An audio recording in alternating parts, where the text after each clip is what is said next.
Hey there, guys, and welcome to a very special episode of Caves of Cud with Mistress Fuzzy Freaks and I'm not sure, is it Unormal or Unormal or Either of those work. okay I usually say Unormal. with Yeah, I was saying it right.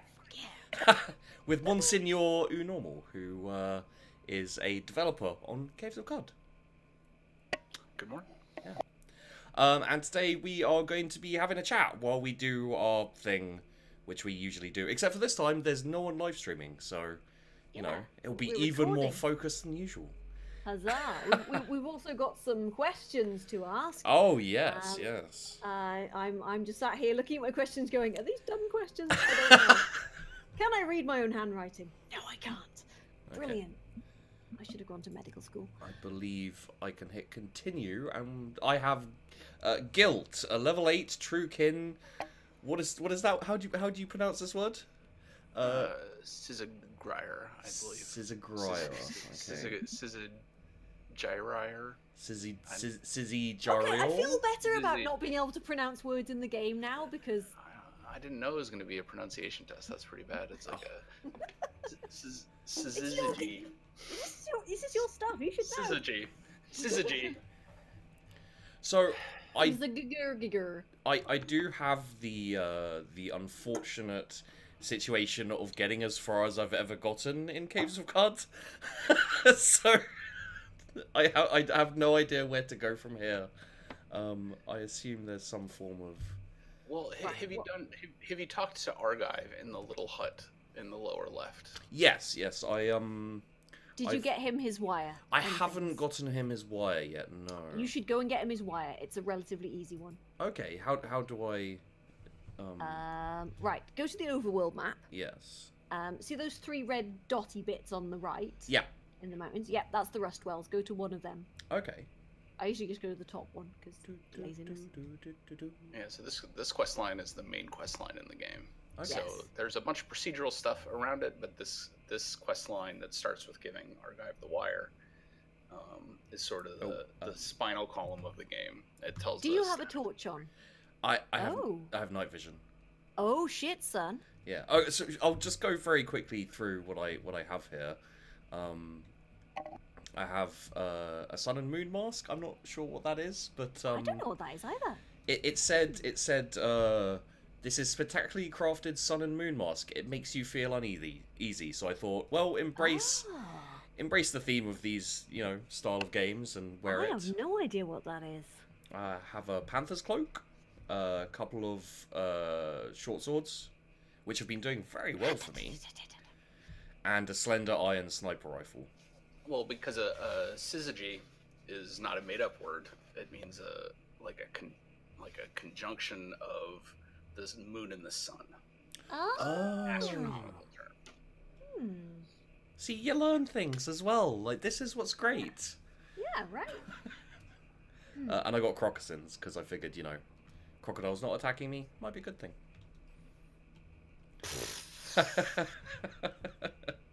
I'll just sit here and feel contemptuous. If you can't take out a crocodile at this point, then what the fuck, dude? No, I can. I totally can. Yeah. And then I've got a fair amount of agility toughness, because I read in the chat last time we were streaming that you want agility and toughness. And in my skills, I'm mostly a little bit of bows, and then the rest is in agility stuff, I believe. And short blades. Yeah, that seems like a pretty good character to get your first... I've just realised as well that when I started recording, I didn't actually unmute my microphone as well. Hi. It's alright, I was mostly talking for the intro, so... That's true. Are you now unmuted? Yeah, I unmute myself now. Perfect. You could hear me, but OBS couldn't. Yeah. I'm clever. So yeah, one of the difficult things in Caves of Cud is to get started at all, right? Like that's sort of like the initial main barrier is that you start in the game and then you die and you die and you die and you die and you die and you don't get to see anything at all because like the first crocodile you encounter is killing you. And so that's something we're planning on working on before the full release, but what I tell players is to play essentially the character you're playing now, which is a Truekin with pretty high strength and pretty high toughness, and anything else you want to do. The Sizagrier is a good one, but his starting gear isn't quite as robust as a Praetorian. So usually what I say is if you wanna really start to pick at the surface of CUD to get beyond like that first layer, a Truekin Praetorian with high strength and toughness is usually a pretty good way to go, because you'll be kitted out enough that like the first thing you encounter on the first screen won't murder you, and that way you can sort of, well, I mean, it might not murder you, right? Like the chances your fire starter above 0 that you'll live. I must say there is a lovely randomness to the game, in the sense of like, I believe the first time that we spawned in, the warden that's in the village killed the main dude you first talked to. What's his name, Fuzzy? Mehmet, yeah. Mehmet, yeah. My brain's just completely gone this evening. I do apologize. Yeah, that was an unintended side effect. We did not build that in. We were not thinking, man, let's make the warden kill Mehmet. But we added the system for factions, right? Like faction integrations and procedural history for each person. And it's magical. And typically all of the villagers share a faction with each other, and so they don't kill each other. They see each other as friendly unless they do something really mean to each other. But the warden's not. He's sort of a member of the warden's faction, and he's a little more ambivalent. And so it turned out that Mehmet and him could occasionally generate backgrounds that were opposed, and either Mehmet would really hate wardens or wardens would really hate Mehmet, and then he would just toast him.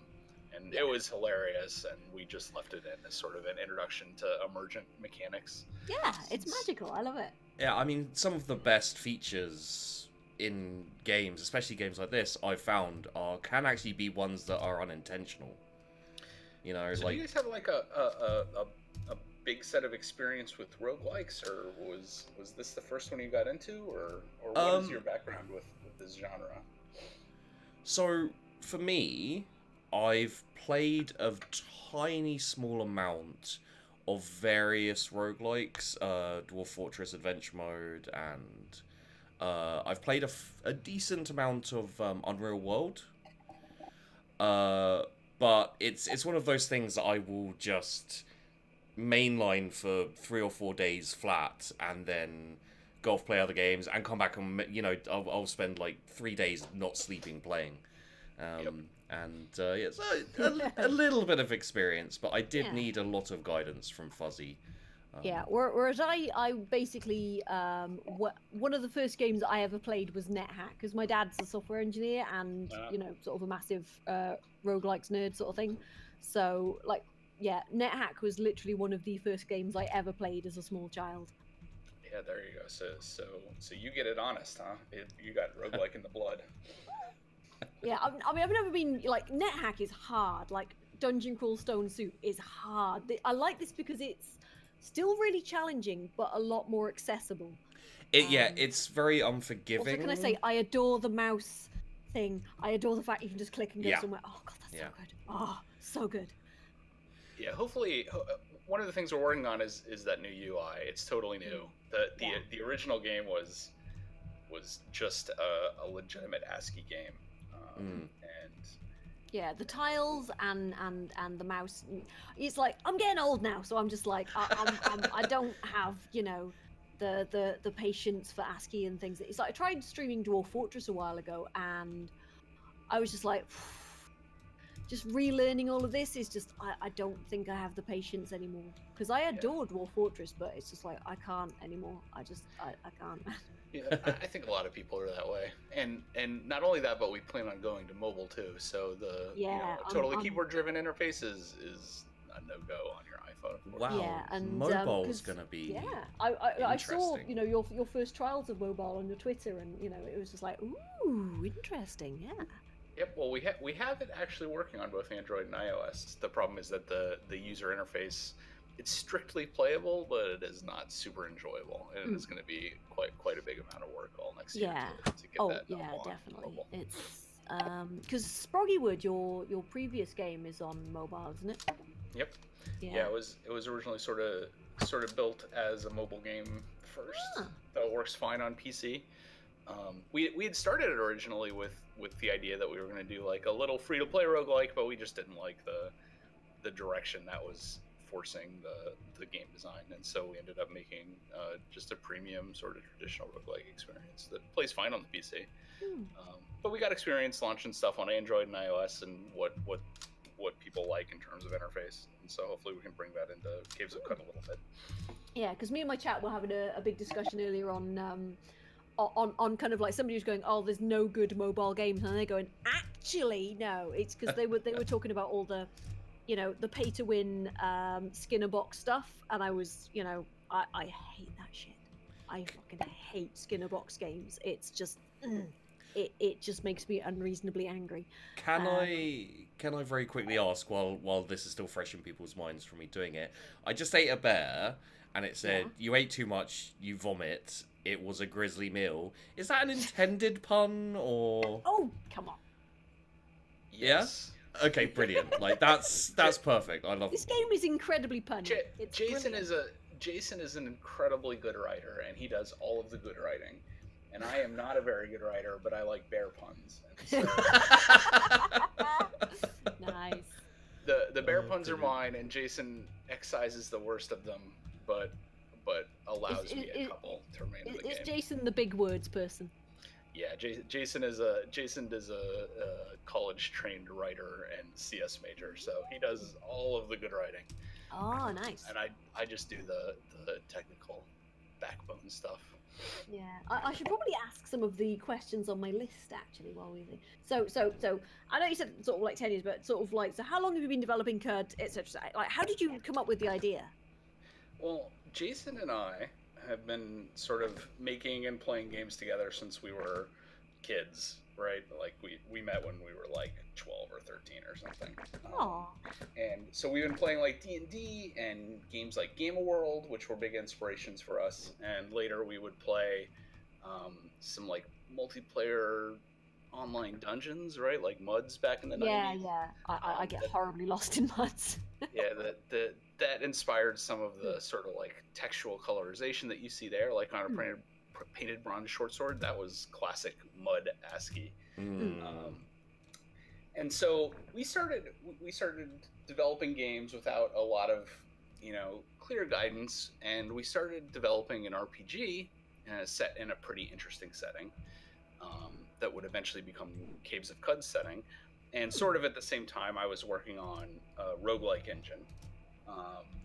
And just on the side, a roguelike was something I had always wanted to make. And at some point we said, like, I was developing like a pretty traditional, not that interesting fantasy roguelike. And we said, well, what if we take this setting and put it in the roguelike? And we both went, whoa, that would be interesting, because it was a setting sort of heavily inspired by, you know, like Dying Earth Worlds and Gamma World and Rifts, which were games we had always really liked. Nice. And so we started building a little bit of the setting in, and it was immediately pretty compelling. It was a pretty novel experience to go deal with this sort of sci-fantasy world instead of a traditional fantasy one. And so that was about, I mean, that was on the order of, I mean, that was more than 10 years ago, before Caves of Cud had really gotten, you know, we were developing pieces of it that would eventually come together to be it. And then maybe 7 or 8 years ago, we really got seriously into developing it. So it's been a bit of a pot boiler then. Actually, I guess it was more like 10 years ago. Like around 2007, we started really building it. So wow, that's a long time ago. And then we worked on it for 2 or 3 years and got it to the point where it was presentable, and sort of the first couple elements of the quest were available, and we released it, the free version, in 2010. And then we said, well, a couple years later, we said, well, we kind of want to seriously do games, but do we have the chops for this? And we said, well, let's see if we can win a game dev contest. Because if we can't win a game dev contest, then, I mean, games are competitive and we haven't done it. But we don't really deserve to be here.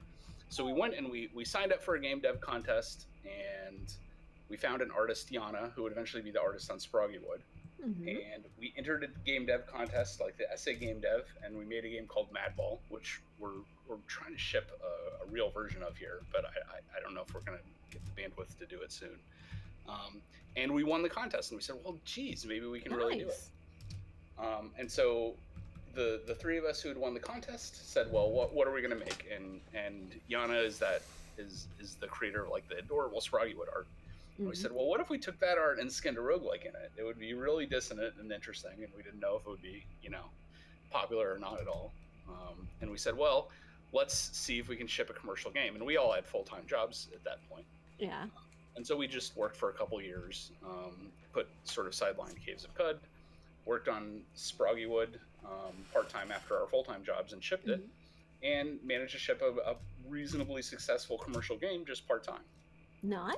And which was nice. And then we took that success and we asked Steam, well, we got this weird game, Caves of Cud. It's got a pretty big follower base. You think we could get on Steam without Greenlight? And they said, all right. And that took a lot of risk out of it, because we didn't know if we could get Caves of Cud through Greenlight. Because it's a fairly niche game sort of thing. Oh, it's extremely niche, right? Like it's out in the. It's not only like a roguelike; it's like a weird setting roguelike. It is. Yeah. It is. I love the setting though, because it's so nice to not have just boring plain fantasy. It's like everybody's so stuck on the whole kind of Tolkien thing, and it's just like it's so nice to see something that's just completely, a departure from that. Yeah, and so we didn't know. We thought, we would get 500 sales, and we'd put a simple tile set on it, and it would be done, right? And we would go on to another game. We would maybe finish it up. And we launched it on Steam, and it sold pretty well, like surprisingly well, and was very well reviewed. And we said, well, let's spend a little more energy on it. This was like 2015, and see where it goes. And so we did the first few major feature arcs, including like the Sultan Dungeon arc.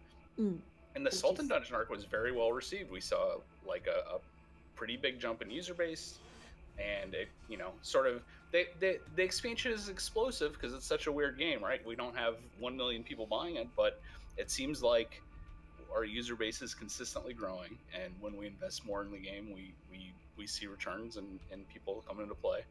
And so at this point, we're committed to just launching it in as nice and well-developed state as we can, probably in early 2019. So we're working today on finishing the game systems. So we've got a cooking system we're working on. And I'm looking forward to that.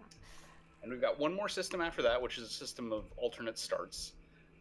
Right now, the start is a little monotonous after you've done it 5,000 times. Yeah, it's just like you and you and you and talk to you and give you the grenade and give you the other grenade. And I can't say I've experienced that yet because I keep dying on the start still.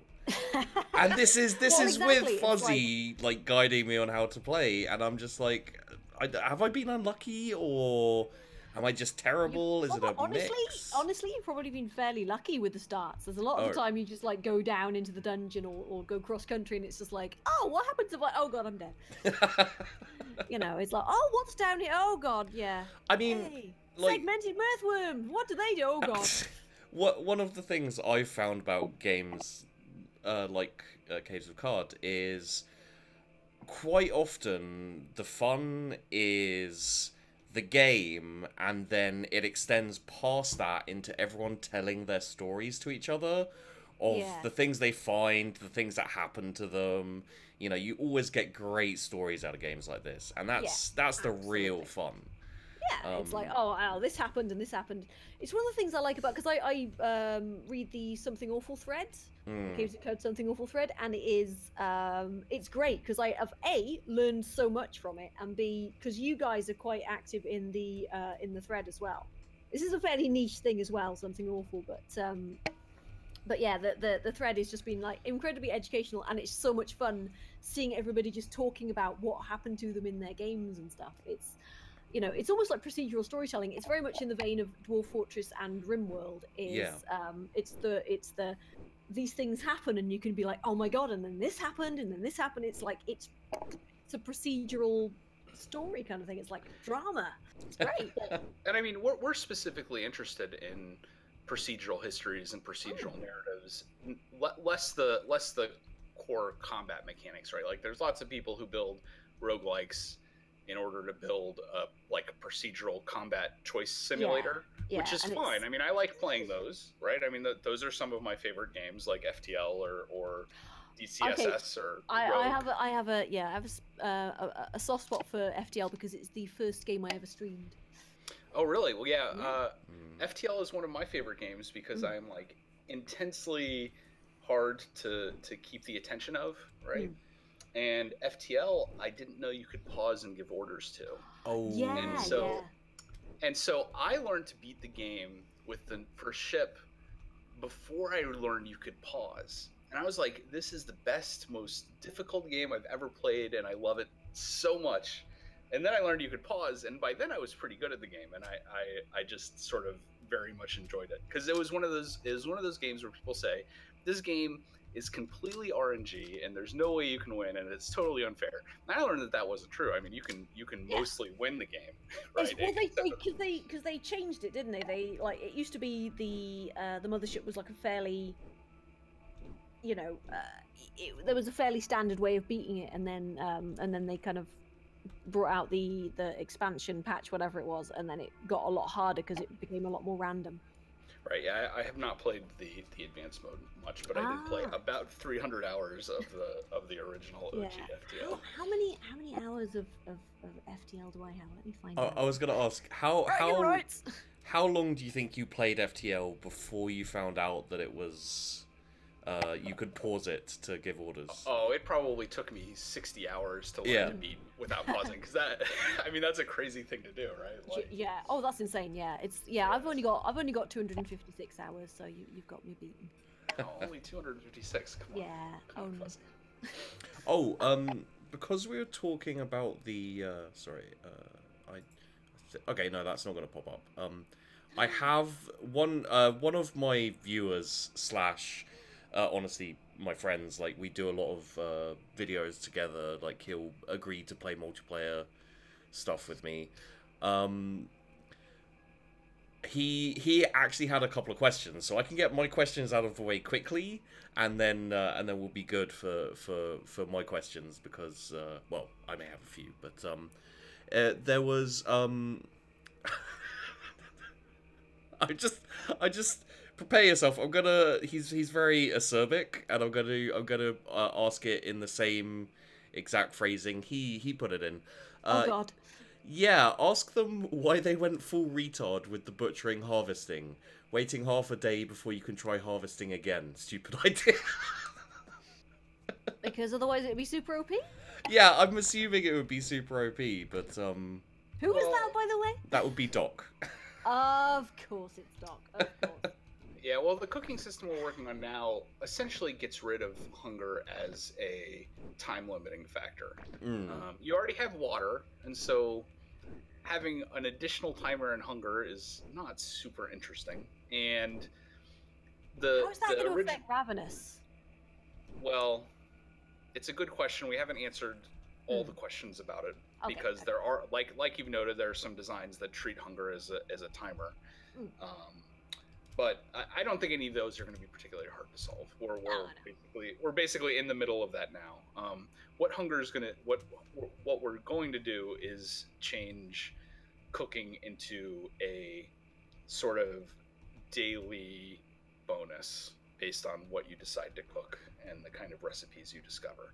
So I don't give away too much, but it's more like at the end of a long adventure, you get hungry and it feels like a good thing. Oh, I'm going to go sit down by a campfire and decide what kind of meal I'm going to make, which will set me up for the next day's adventure. I want to make this meal. I need to go and murder these things. Excellent. Yeah, I've got this set of ingredients. I want to make like a voider stew that's going to have some teleport effects, or I want to make like a fire ant gaster stew that's going to make me spit fire for the next day. Oh, that's really cool. And so we're working on that system right now, and it's going to, in addition to changing the way hunger works, change the way that butchering and harvestry works to something that's you know, less annoying. You'll still be able to harvest and butcher things, but there'll be no time. So you won't just be crawling around a dungeon just eating raw snack jaws. Yeah, I mean, one of the things we wanted to get across is that Cud is a sort of burgeoning place. It's not desolate, right? Fresh water is hard to find, like non-polluted water, but there's plenty to eat, but it's all kind of weird stuff. And so what happens when you start eating the weird stuff around Cud? And we thought it ought to be pretty bizarre, right? The results of eating all of the weird stuff that's just all over. Like, how are you starving in a place where every level of the dungeon is stuffed with, like, telepathic sentient tubers? You should be fine, right? Like, you just eat a sentient tuber and you're good. But there should be probably some repercussions for that behavior, and so that's the system we're building right now. I really like the idea of a kind of test and find out system where you kind of, I wonder what this will do if I eat this, and then you find out when you start spinning fire. I ate an entire bear. I'm now incredibly hairy. Yeah, the other question was also, tell them to let us dominate our evil twins. I want an army of clones. So you've got temporal fuge. You already do that, right? Fuge? I'm just passing on the message. Clones are the best thing ever. Okay, I should use them more. I will say there are ways to get your evil twin on your side. Really? Directly dominating them is not one of them. Okay. Can you beguile them? Because I've never really fucked about with that too much. So. Well, I won't spoil it, but it is possible. Interesting. Because, Fuzzy here did manage to love inject herself and then fell in love with herself. I was trying to work out. I'd never used a love injector before, and I was trying to work out how to use it, and then I fucked it up. Somebody's like, no, you hold in your hand and stab him with it. That makes so much more sense. And then I believe that you stabbed what are the worm things with the beaks? Nullworm. You stabbed a nullworm which fell in love with you, so you're wandering around.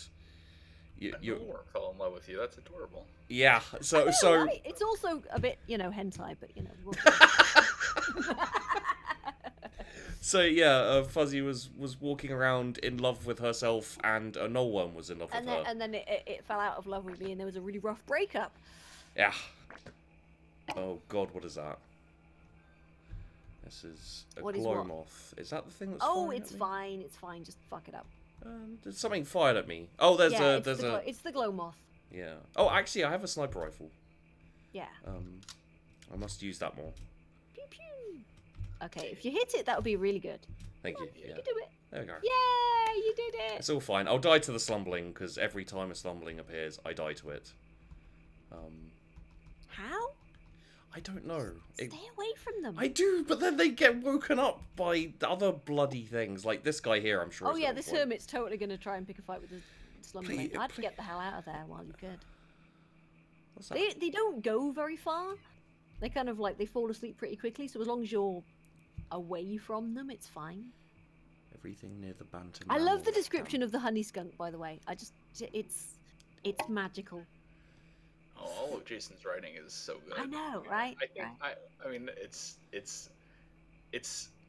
almost hard to read something that good in the context of a game, right? Like you read it and it's so evocative, and then you have to go just kill the thing. And it's kind of I don't kill honey skunks. Is there any point to killing honey skunks? Honey? Well, maybe in the cooking patch. Oh, well, that's true, actually. Yeah. Oh, honey skunk stew. Avoider. I have a nasty feeling that would just dissolve you from the inside out. You've got to take the glands out. It's like fugu.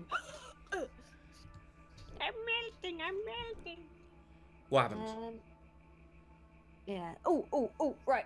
Is it my turn for the questions? Yes. Sorry. Okay. No, I'm just sort of checking. But yeah.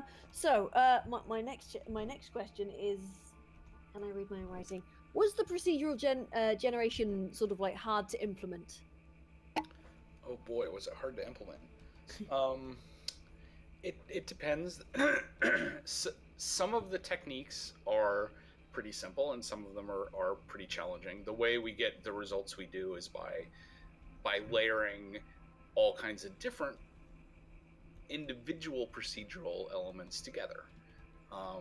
So if you look at like the kind of cave system we're exploring now, this is actually a pretty simple cellular autonoma, which is just a grid that evolves based on certain rules for each cell, and they're pretty well understood. And so this building the cellular automata that actually does the simple cave system is pretty simple. If you look at something like the Sultan Dungeons, those use a pretty cutting-edge technique called WFC that a friend Max of mine developed and released. And it is very strange, sort of like out on the edge of mathematics stuff, procedural game mathematics stuff, which took me several weeks to get right, and is layered in an interesting way with a bunch of other systems, and that was challenging. So I guess my answer there is it depends, right? Because like the books are procedural as well, aren't they? Well, the random books are procedural.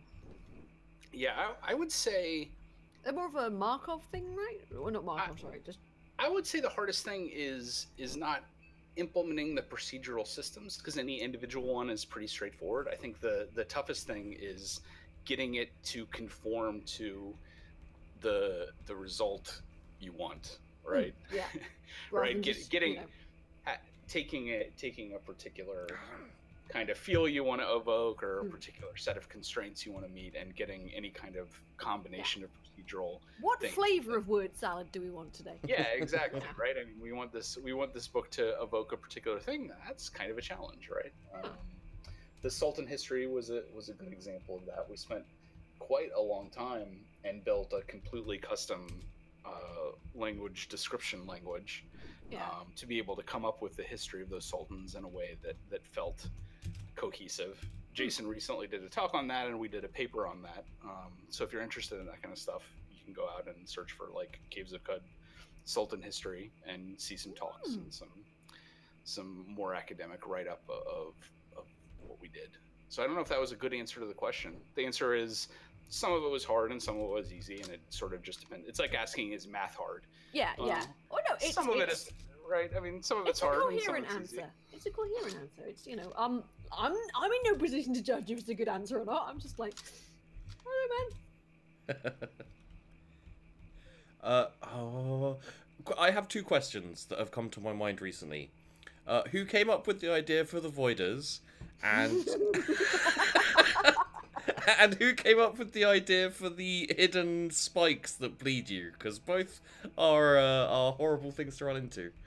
Well, it was densely collaborative, so you can't blame either of us. I see, sticking together. Hot potato.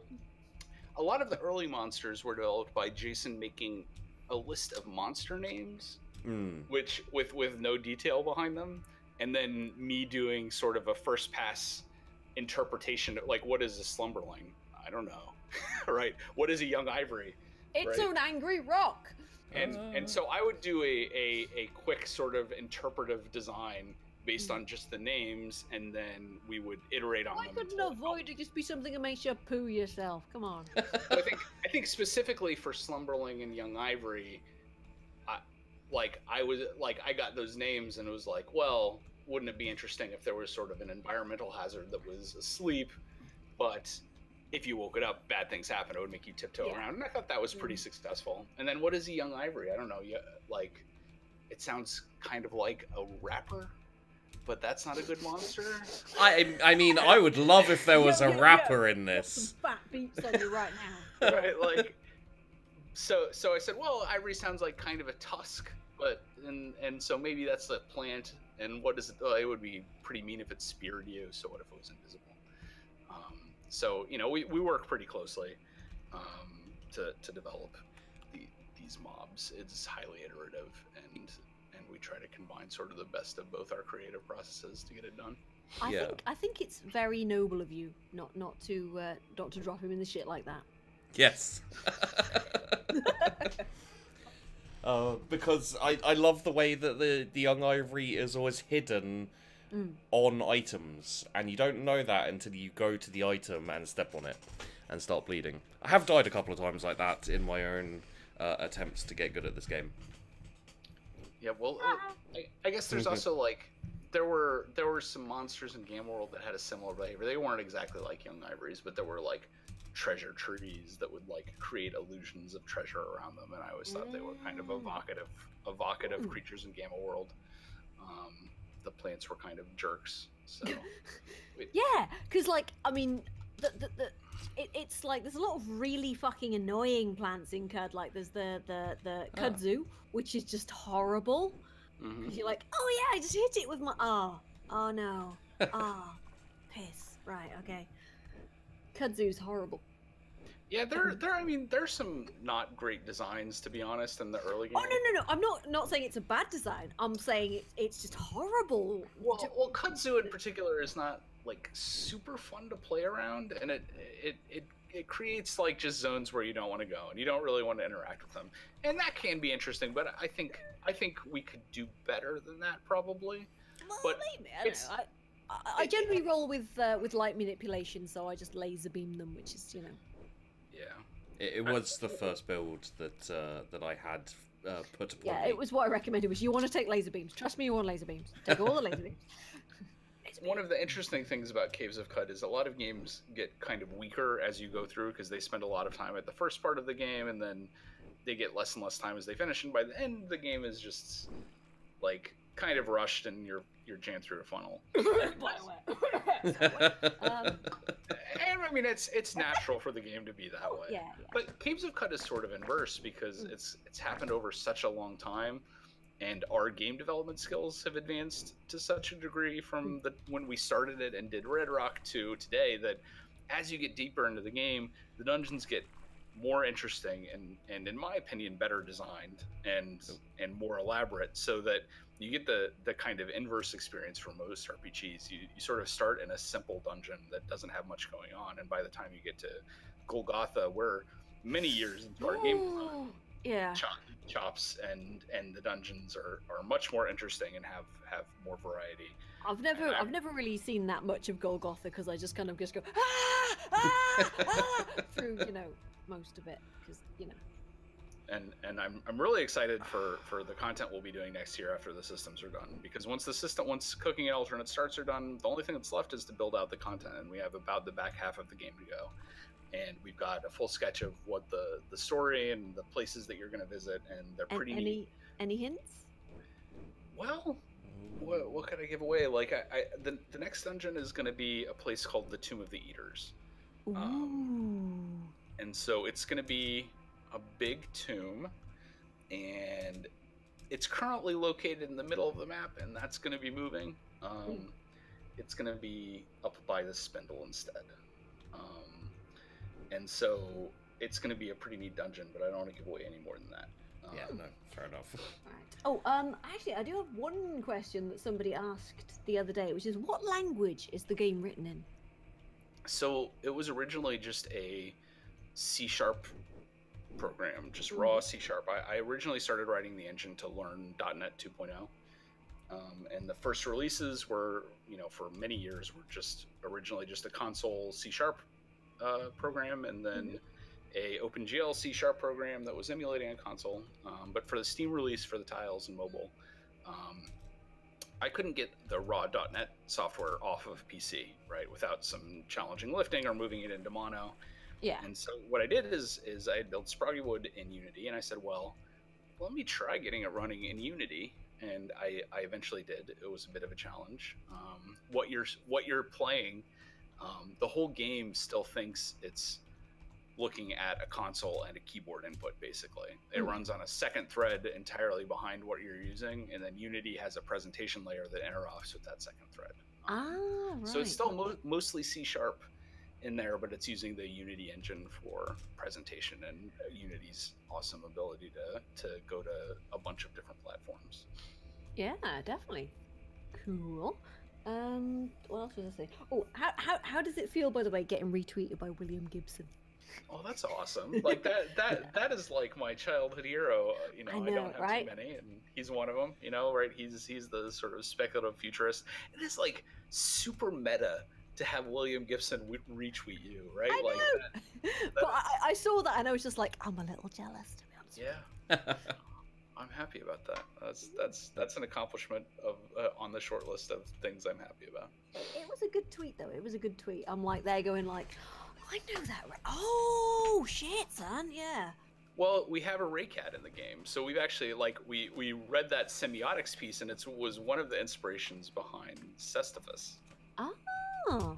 Right. That's how you pronounce it as well, right? Okay, sorry. Well, I don't know if that's the right pronunciation. I'm not an English expert, but when you pet Cestiphus, he glows, right? And so that semiotics piece is related to a cluster of things that included Ray Cats as nuclear warning devices, and so we kind of we play with that in here. They're supposed to be unlucky, right? But petting Cestiphus is lucky, so that obviously went a little awry. Okay, is it actually lucky? Like, you know, does it increase? Like, does it give you a buff or anything? Because I've never, you know, I've never worked out if it does or not. I can't say. Awesome. Yeah, that's how it should be. If anything is happening, it's happening under the hood and you can't see it, sort of thing. I can't comment there.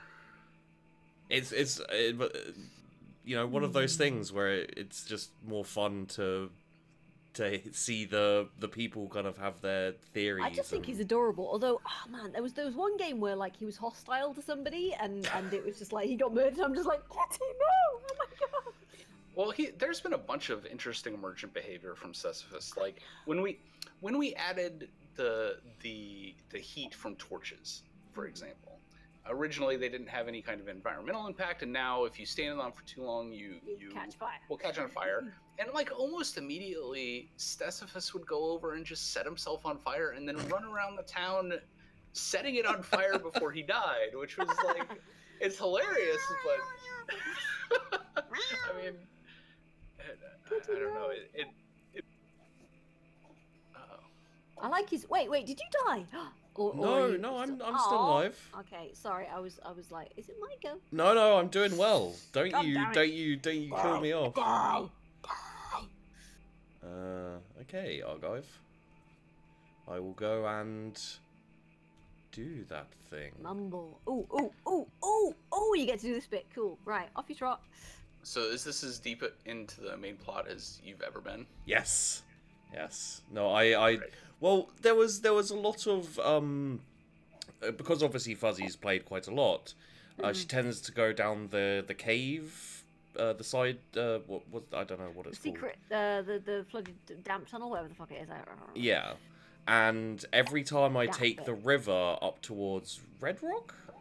Yeah.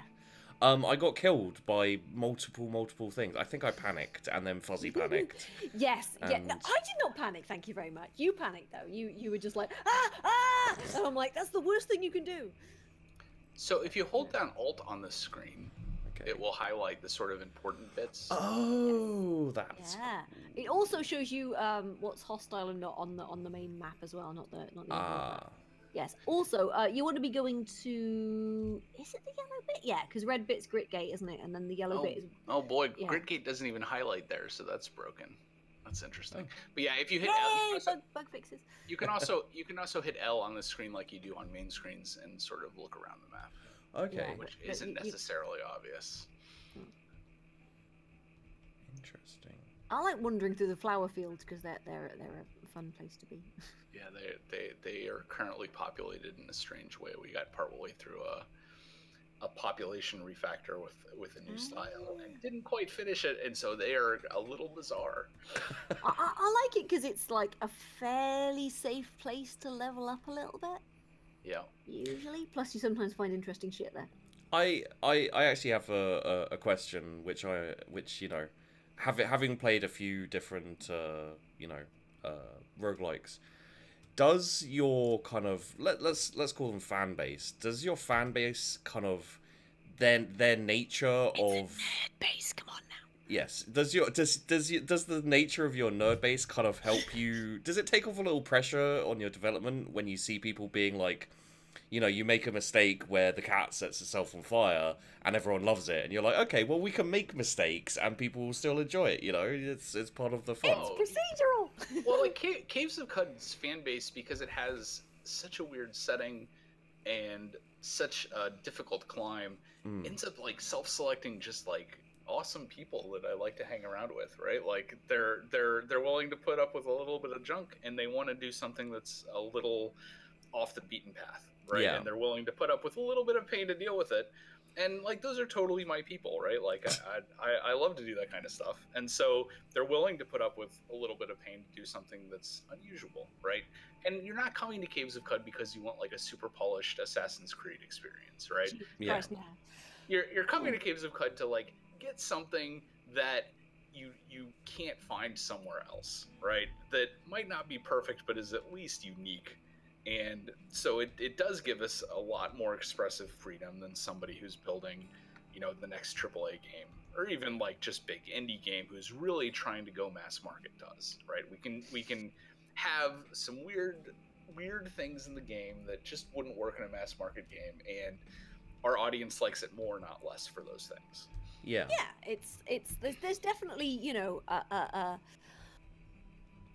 it's definitely kind of like, because I don't remember how I found Caves of Cud.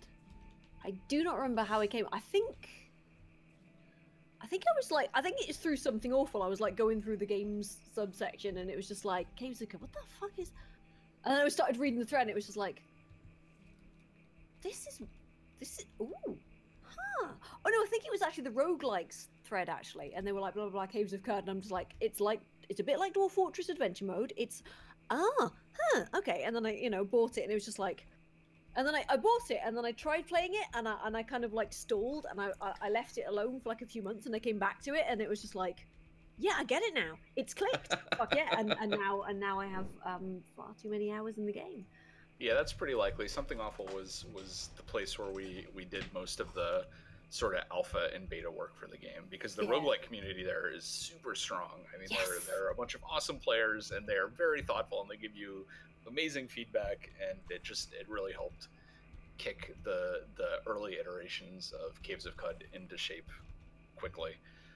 And so we still spend a lot of time with that community, because, you know, at this point they've all been playing Caves of Cud for 10 years, and some of them are more expert in the game systems than we are. So it is a good place to go get feedback for the game.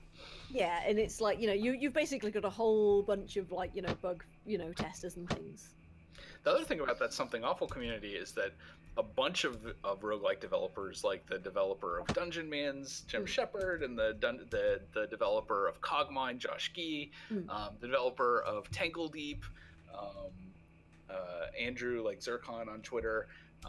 There's this big community of a couple of the main contributors for DCSS are there, and it is a little hub for roguelike developers. So not only do you get a good player base, you've got a bunch of developers there too. Yeah, I mean, not quite a roguelike, but didn't Space Station 13 originate from Something Awful? Yeah, I think so. Yeah. That wasn't in sort of like the thread communities I follow, but I do think that was a... Yeah, because I've been on Something Awful since 2005, I think. Yeah, that was about my reg date.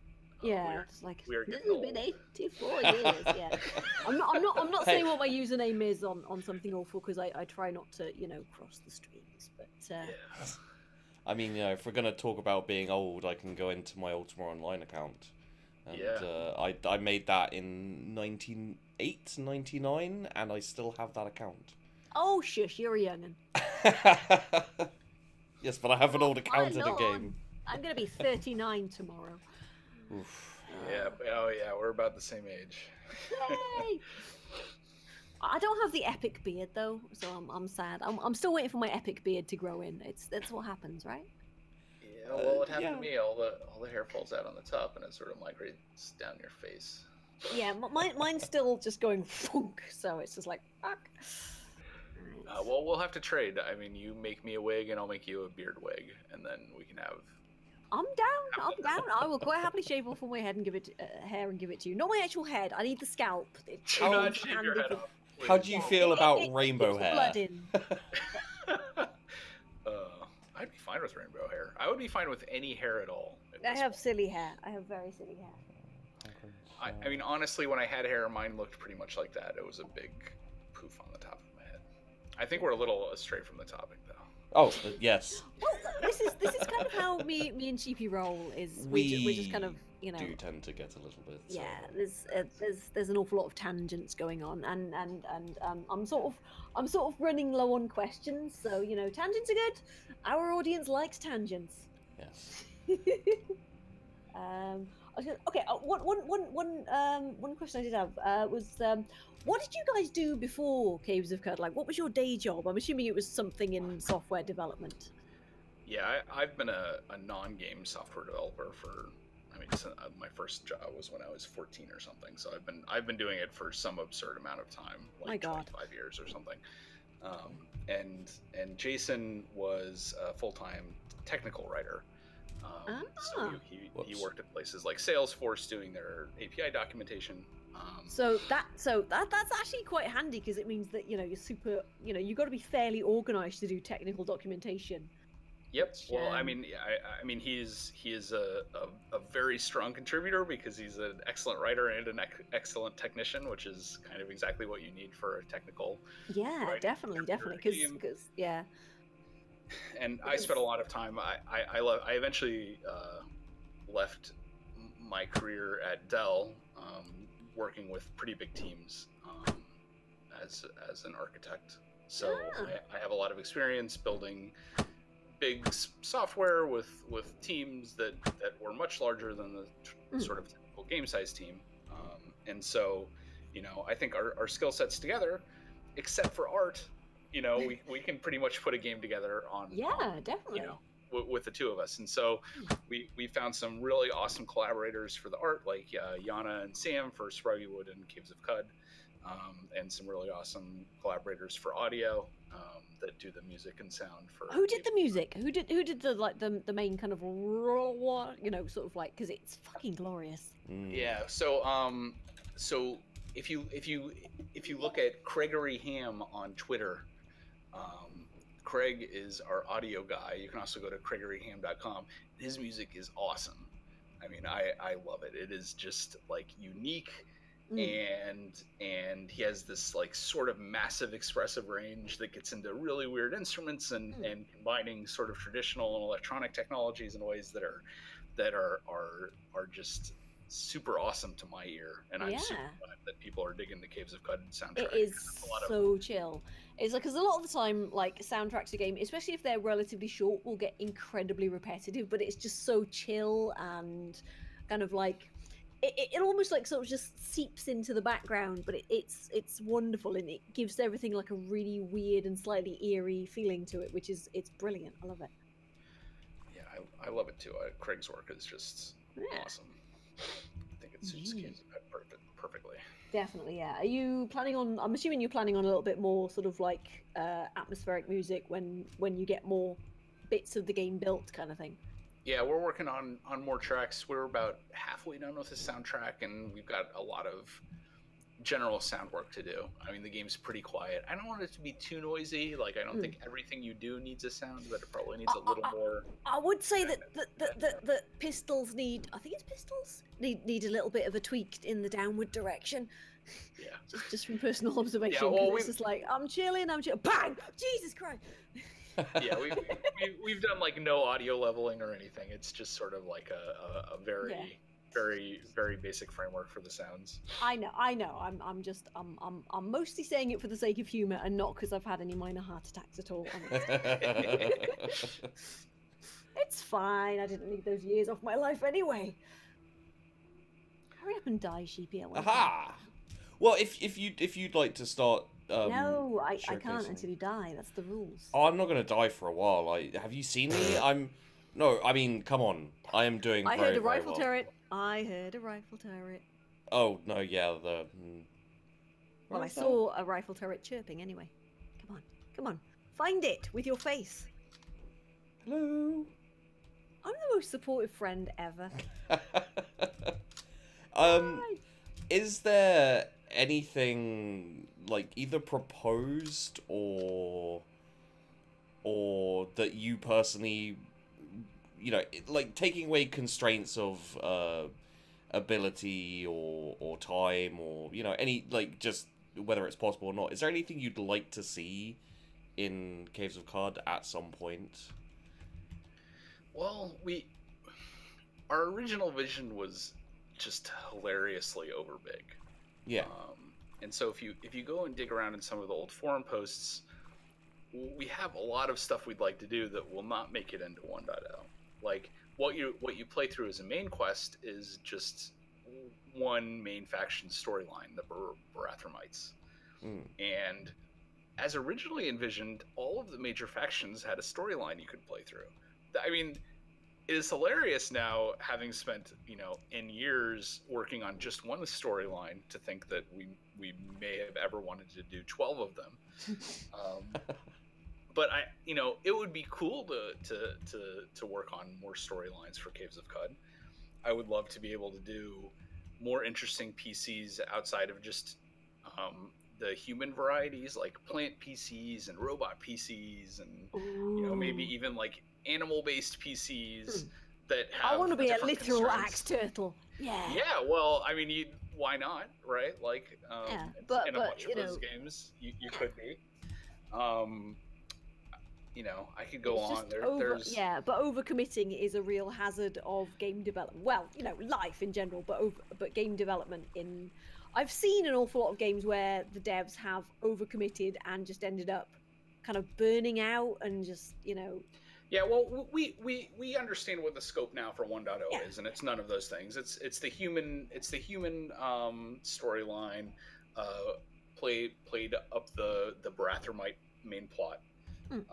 And if the launch goes well, we'd like to do other games. We don't want to like spend our entire life until we die doing just Caves of Cud. We have some other games we'd like to make, but I think we'll continue to work on Caves of Cud and maybe do DLC for something like playable robots or other storylines down the road.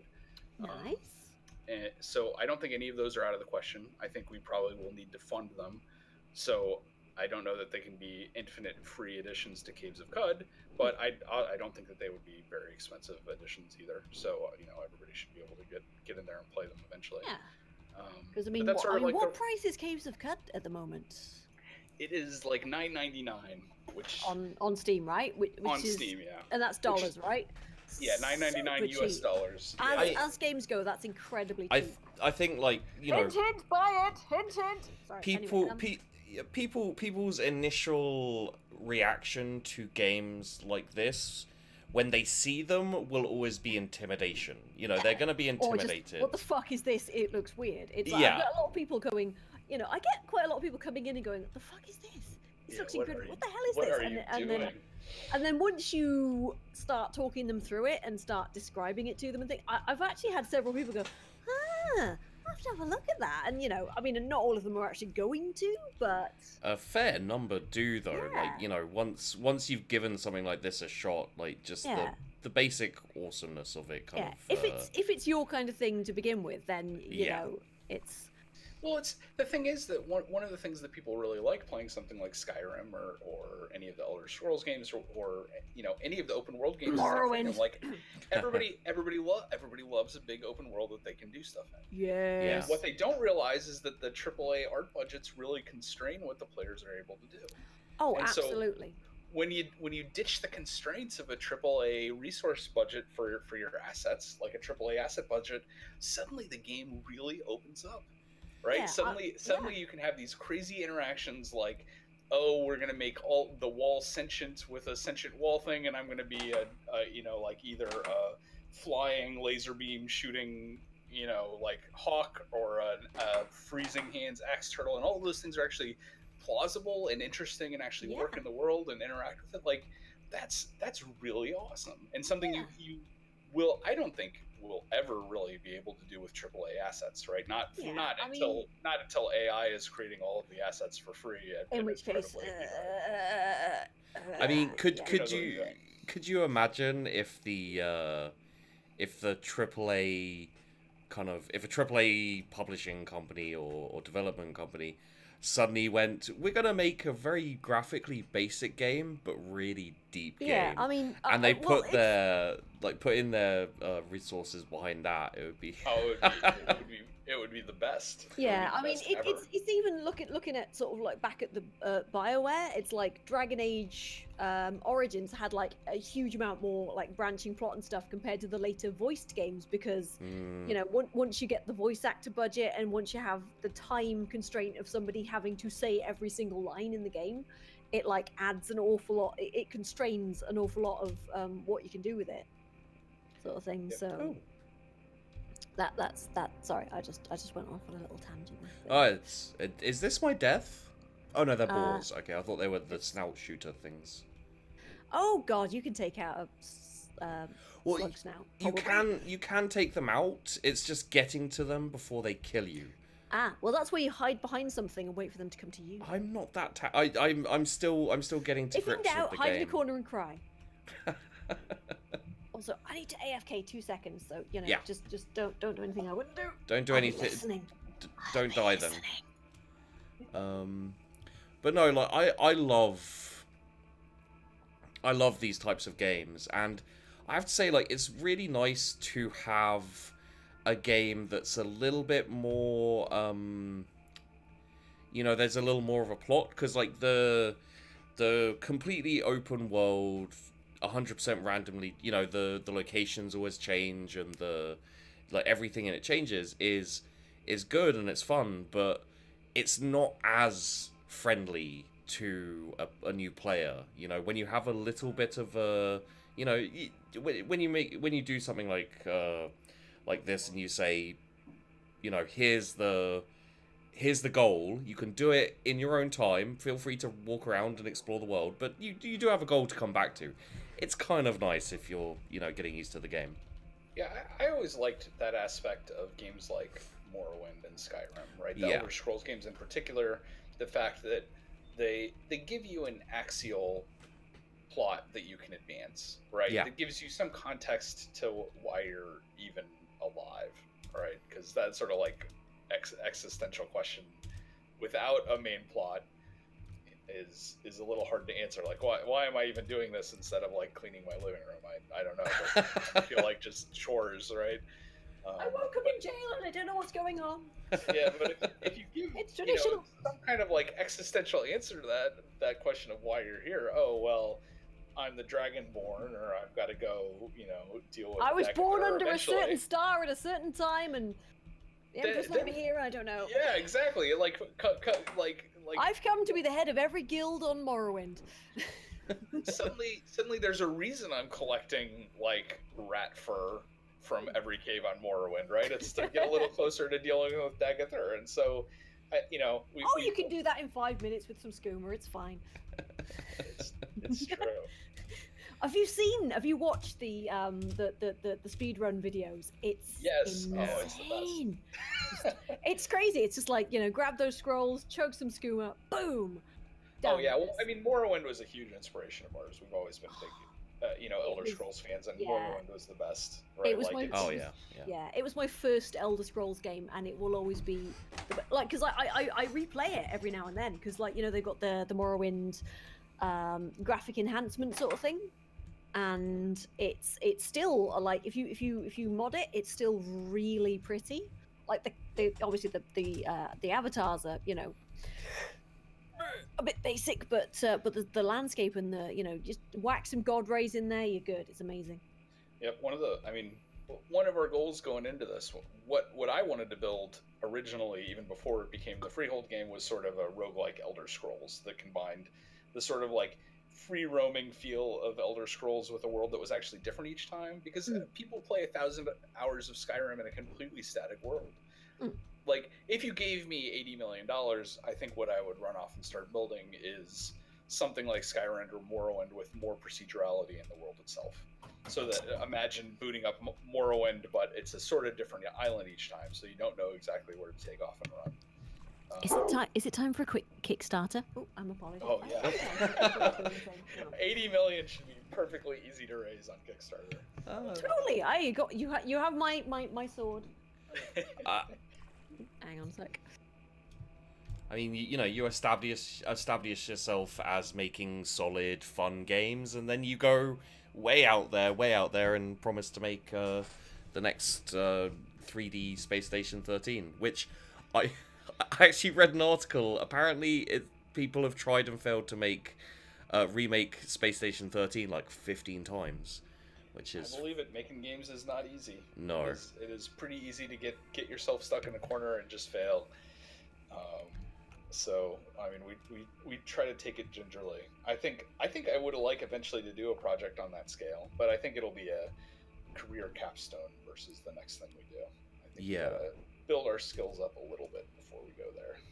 Well, I think you're definitely building up like a huge amount of goodwill with all of this, because you know it's like, I think that's the thing with niche games as well, is like, you know, it tends to inspire a really kind of like kind of, you know, it's rather than just this game's good, it's this is the best game I've ever played, oh my god, you have to try it. Like I said, like the Caves of Cud fan base is just awesome, right? Like they like weird niche sci fantasy settings, and they're willing to work past, you know, an unusual interface, and that just seems to select, you know, a really awesome crew that I like is like just unbelievably less bizarre and toxic than so many video game audiences. Oh god, I know, right? I know. It's like everybody who's come in when I've been streaming the game has been lovely. It's been so nice.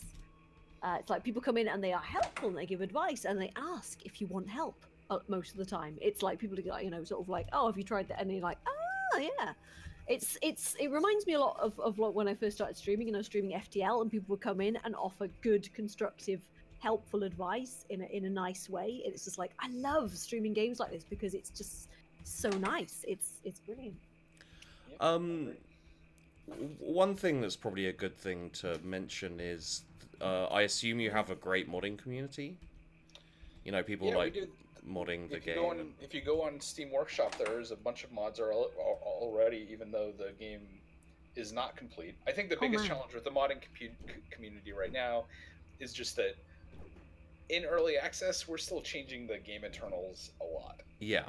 It's not quite baked, and so we tend to break your mod more often than it will be when we get to sort of like a 1.0 stable release. But there's already a ton of mods that like add new mutations and new genotypes and subtypes and equipment and all kinds of stuff. Yeah, I haven't modded this game yet because it's like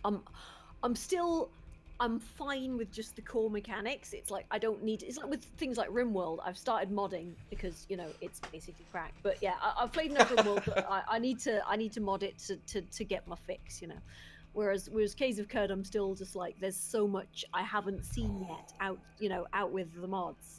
I don't need mods yet.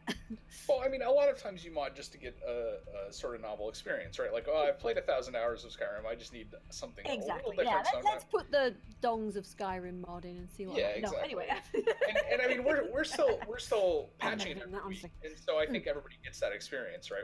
We're changing the game every week. A little bit, and so it has the same kind of feel as, well, let me tack on some new mod to get a kind of novel experience out of my next playthrough. Yeah, once we stop that, I think the incentive of the modding community will go up. Yeah, and also when they don't have to like rebuild their mods every patch, it'll be like, you know, there'll be a lot more mods coming out. Yep. So yeah, I'm excited about that. We're intentional. I did not originally write the engine with modding in mind, so there's some things I wish I had done differently, but it is generally pretty extensible and moddable. And modders tend to be fairly like people who mod a game tend to be they find the craziest workarounds for things a lot of the time. They'll be like, oh yeah, I did it was hard to do this, so I did this instead, and you're like, huh, okay, that's cool. It's like I can't code for shit.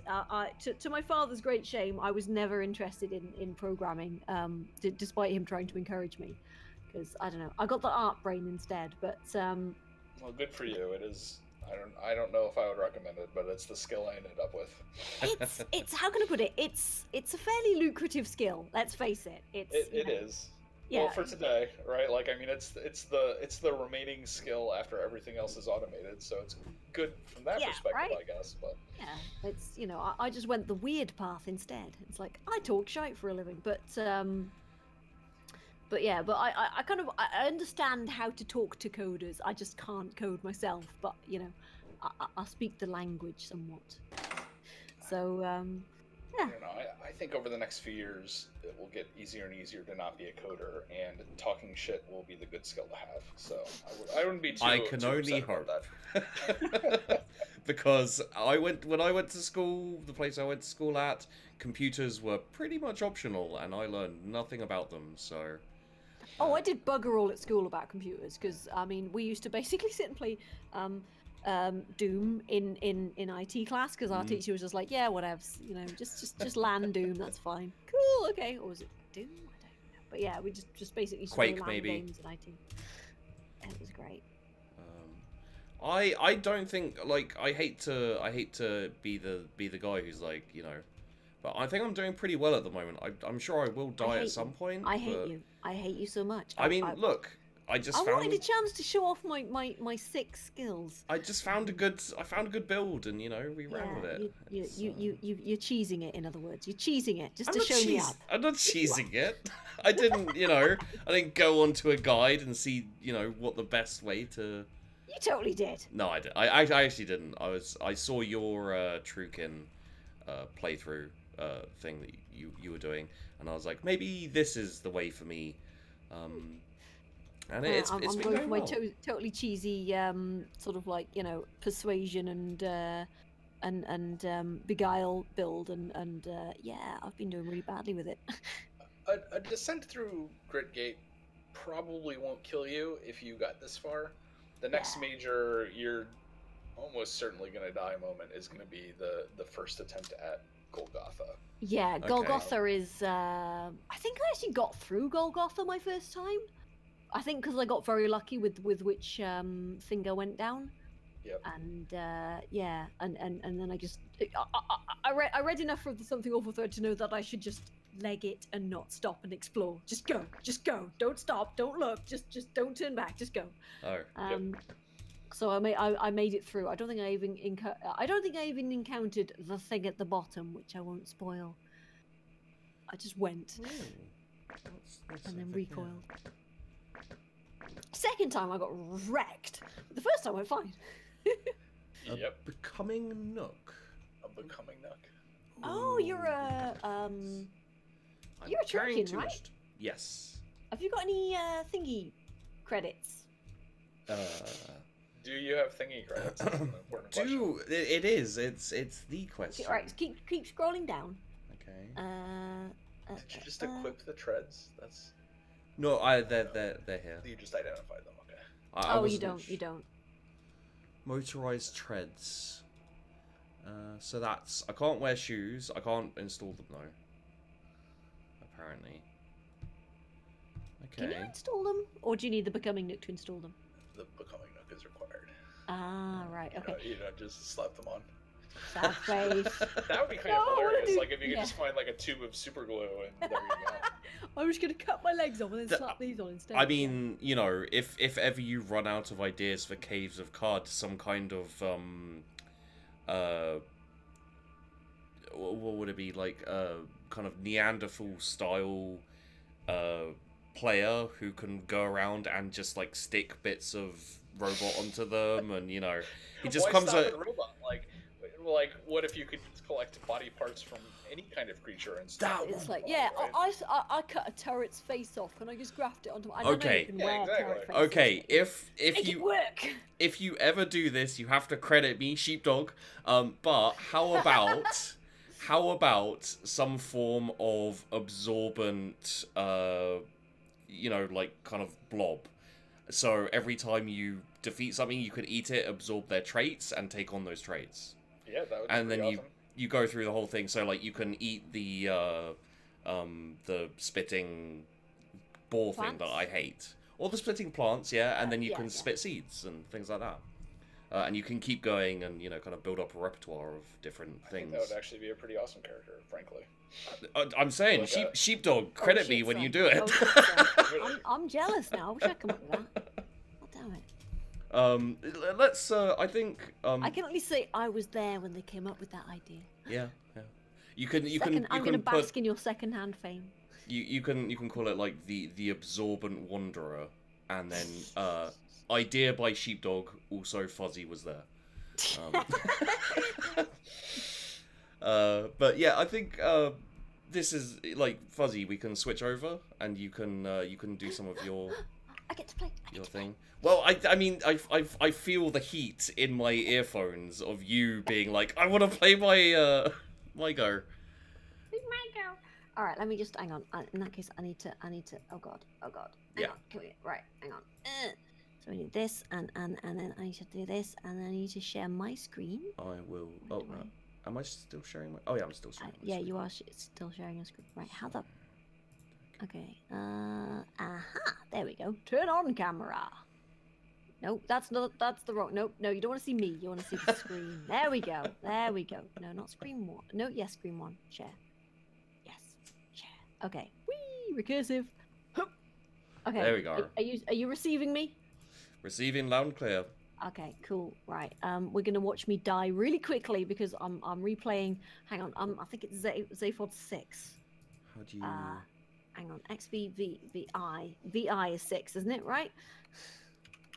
Yes. I'm good at Roman numerals. Shut up. How do you isolate the screen? You. Right. Hang on. You basically sort of right-click on the thing and focus you right-click on my little window. Focus participant. And then full screen it. There we go. I'm a helper. Brilliant. Yay. So yeah, let's watch me die really quickly to like a snap jaw with a high explosive grenade for no reason. Well, I've been slowly catching up to you. I feel. Yes. So. At some point I will surpass you, and I will know more about this game than you. I'm just waiting for that. Okay, it's on. It's on like Donkey Kong. Right. Water ritual, blah blah blah. Oh god, wait, was that a reputation with Mehmet? Did I? So is that something that kind of happens a fair amount? Like you have an idea that and you're like, because I used to kind of note down ideas for stories and novels and things like this. And I'd be working on an idea for a story that wouldn't fit. And I'd be like, I really want to do this. I really want to work through this, but I can't at the moment. So, I ended up with like a notepad full of random ideas. Does that happen when making a game? Oh, yeah, for sure. I mean, I think we have wikis and bug trackers and forums filled with ideas that we'll never use in Caves of Cud, and many more ideas than you can fit in a mortal lifetime. Yeah. So, and I've got like a OneNote that I carry around that I just jot down the ideas that I have, and I mean it's far more possibilities than you have time to ever create. Yeah. So I would say definitely yes. I mean, particularly in a game like Caves of Cud, where the profligacy of possibilities is intentionally large. Like, it's a world where anything can happen, right? I mean, that means that almost any idea you can think of could fit, and so we've had a lot of ideas that could fit that won't, right? And one of the biggest challenges is just deciding where and how to cull the ideas you've had and try to shape something that's unified and thematic and playable and interesting and fun and possible to make. Possible to make, I found, is always very important. It is. Yeah. It is an important though not necessarily prime. Prime thing to consider. Have you ever gone down kind of a route of, I think this will work, and you've kind of gone down it for, I don't know, weeks or months, and then arrived at the conclusion that no, it won't really fit or it won't really work, and then found it kind of difficult to let go of it? Because I could see that being very... All of the time in games, you run into ideas that seem like they'll be fun, or seem like they'll be interesting, or seem like they'll be possible, and you build it, and you play it, and it doesn't work at all. As Sproggywood was a really prime example of that. We started trying to make sort of a hybrid town builder roguelike game, and we spent most of 2 years in the mode where you had a town builder and a roguelike going simultaneously, and it just never worked.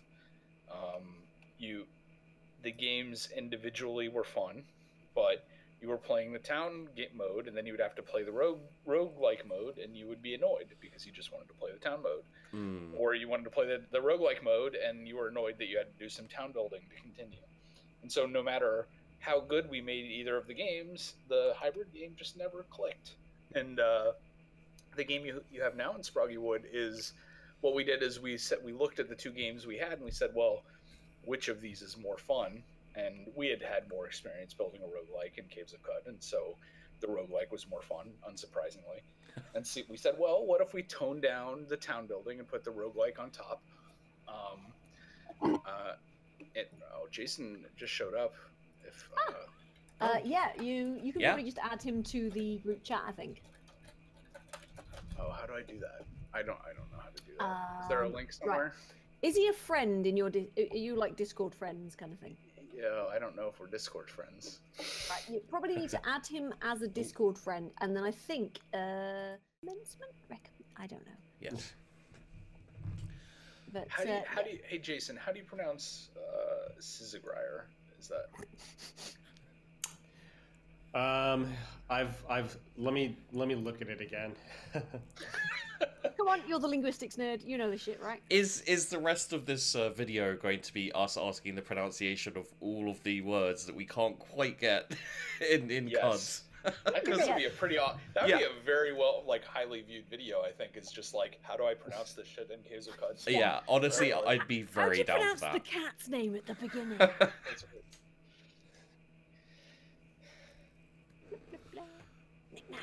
Sizagrier, I would say. Sizagrier.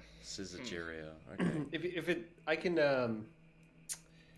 the derivation I've kind of forgotten. It had some meaning at some point, and if I re-derived it, I'd probably come up with a more accurate pronunciation. Well, there's syzygy, right? Yeah. Which is the conjunction. Yes, that's right. Planetary bodies. So how's syzygy pronounced? I think it's syzygy, but I could be wrong. So I don't know. Syzygy, yeah. Well, okay. What's the origin of the word itself? I think syzygy. Well, let's see, etymology. But yeah, it is syzygy. It's Sizagrier is probably. I would think like syzygerier. It might be syzygerier. I like a soft G because kind of like gyre. I don't know. It feels like a related. Well, I mean, syzygier or syzygerier. Yeah, I mean, in the end, it's it's your game, so you can be like, that is exactly how it said. It's how I want it to be. So now when I fuck up a pronunciation, I can just be like, well, the devs don't know either. We have no idea. Like 80% of Qud dev time is us deciding how things are pronounced, and I'm one of those people. I get incredibly nervous about mispronouncing things, and like people would judge me if I get this wrong. But then I'm also the person. I'm also the kind of nerd who like looks up the origins of words to try and work out how to pronounce them. It's like, oh, this is a Latin root, which means that it's pronounced in this weird ass way. The thing is, if you run into somebody who knows a bunch of words they don't know how to pronounce, usually what that just means is they're well read, because you've read a bunch of words and you know them, but you've never spoken them before. Oh God! So like, did you mean the story of my life? Yeah, well, it's not uncommon. If that's you out there and you're listening and you can't pronounce words and you know them, that just means you read stuff, which is okay. That's a good thing to do. So I grew up reading a huge amount of hard sci-fi, which is just full of like big ass words that I didn't know how to pronounce. So you just take a running jump at it, and Yeah, well, kind of, but yeah, I grew up on like Clark and Heinlein. God, I grew up on too much Heinlein, and various other shit. So yeah. Have you read some big inspirations for this? Are well, I guess Wolf was retroactive, right? If you've ever read Gene Wolfe, you'll notice some similarities. But I don't think I've ever read anything by Gene Wolfe. Oh boy, if you haven't, is that Gene or Jean? It's Genewolfe, and I guess we only read it after we had created this world, but there are some similarities in tone and content that are pretty striking. All right, what's he done? It comes from this tradition of I mean, the cut is in some sense, there's this dying Earth genre, which is kind of like Book of the New Sun. Okay, I've heard of Book the of the New Sun, right? Yeah. And there's some similarities there, where kind of the past is so folded over. Many civilizations have risen and fallen that you don't have a clear vision back into what the past was really like, and that's a lot of the kind of allure of those settings. Yeah, which is also a little bit Dune as well. Dune, very well. Dune's definitely a big inspiration. Dune we had read, as kids, and you could see it. I mean, there's a stilt suit in the game. That was one of the first items we made. The recycling stuff was brilliant. And there's giant worms as well, aren't there? Oh, what are they called? We made them krakens. They're salt krakens. They're a little different. Yeah. We were okay. It's a sandworm. It's essentially a sandworm. Yeah. Still, one of my proudest possessions is one of my friends gave me a folio, beautifully illustrated, huge hardback version of Dune, and it is so good. It's so good. It is so good. I have the original 1970s paperback, I think, but my folio edition is one of my proudest possessions. I mean, I run a secondary Twitter account, Dank Dune Memes, so I'm a fan. That's you. That's I me. follow that. Oh my god. Okay. Revelations coming out. Yeah, there you go. Okay. Wow. Awesome. I'm a Dune fan.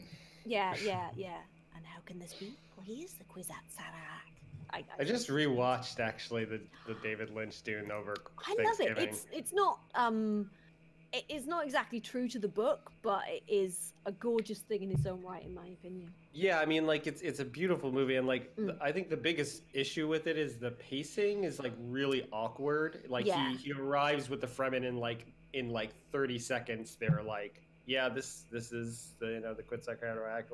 There's no tension at all like there is in the book, but I think compressing how the book is just so dense, and so compressing that into a feature length film is near impossible. So I like what he did. Absolutely. Yeah. Oh yeah, definitely. I mean, the TV series is a lot more true to the book, but has its own issues, RE budget and things. But yeah, I thought the TV series was not awful either. But they've both got their own kind of approach to it, which I like. I want to see David Lynch's Dune in 3 movies like Star Wars, right? So the first movie is him arriving on the planet, and then his rise with the 3 acts. Okay. It would sell Completely out and off. Yeah, tangent. Have you seen the Jodorowsky's Dune documentary? I have not, but I mean everybody says it's amazing. You need to see the Jodorowsky's Dune documentary because it is. It's one of those things where you just you just wish to hell he'd actually made it because it would have been insane. He wanted Salvador Dali as the emperor. Yeah, that would be great. It would be amazing. It would be amazing. But yeah, it's also you just kind of end up wanting to have a beer with Jodorowsky and just talk to him. It's one of those some people are just really fascinating, and I'm dorking out now. I'm sorry, we're supposed to be talking about I'm just hoping that it doesn't come out during this conversation. I have had no experience with Dune in my life. Sheepy. Well, it's come out. Sheepy. Do I need to post you a copy of Dune? No, I am now. Okay. You know what we'll do? We'll know what we do. I'll do a community movie night, and we'll do Dune. Okay. We'll do the full version with all the cut bits in. Okay. I want to see that. I want to see you reacting to the movie without any book context, because I can't imagine that it makes any sense at all. Right?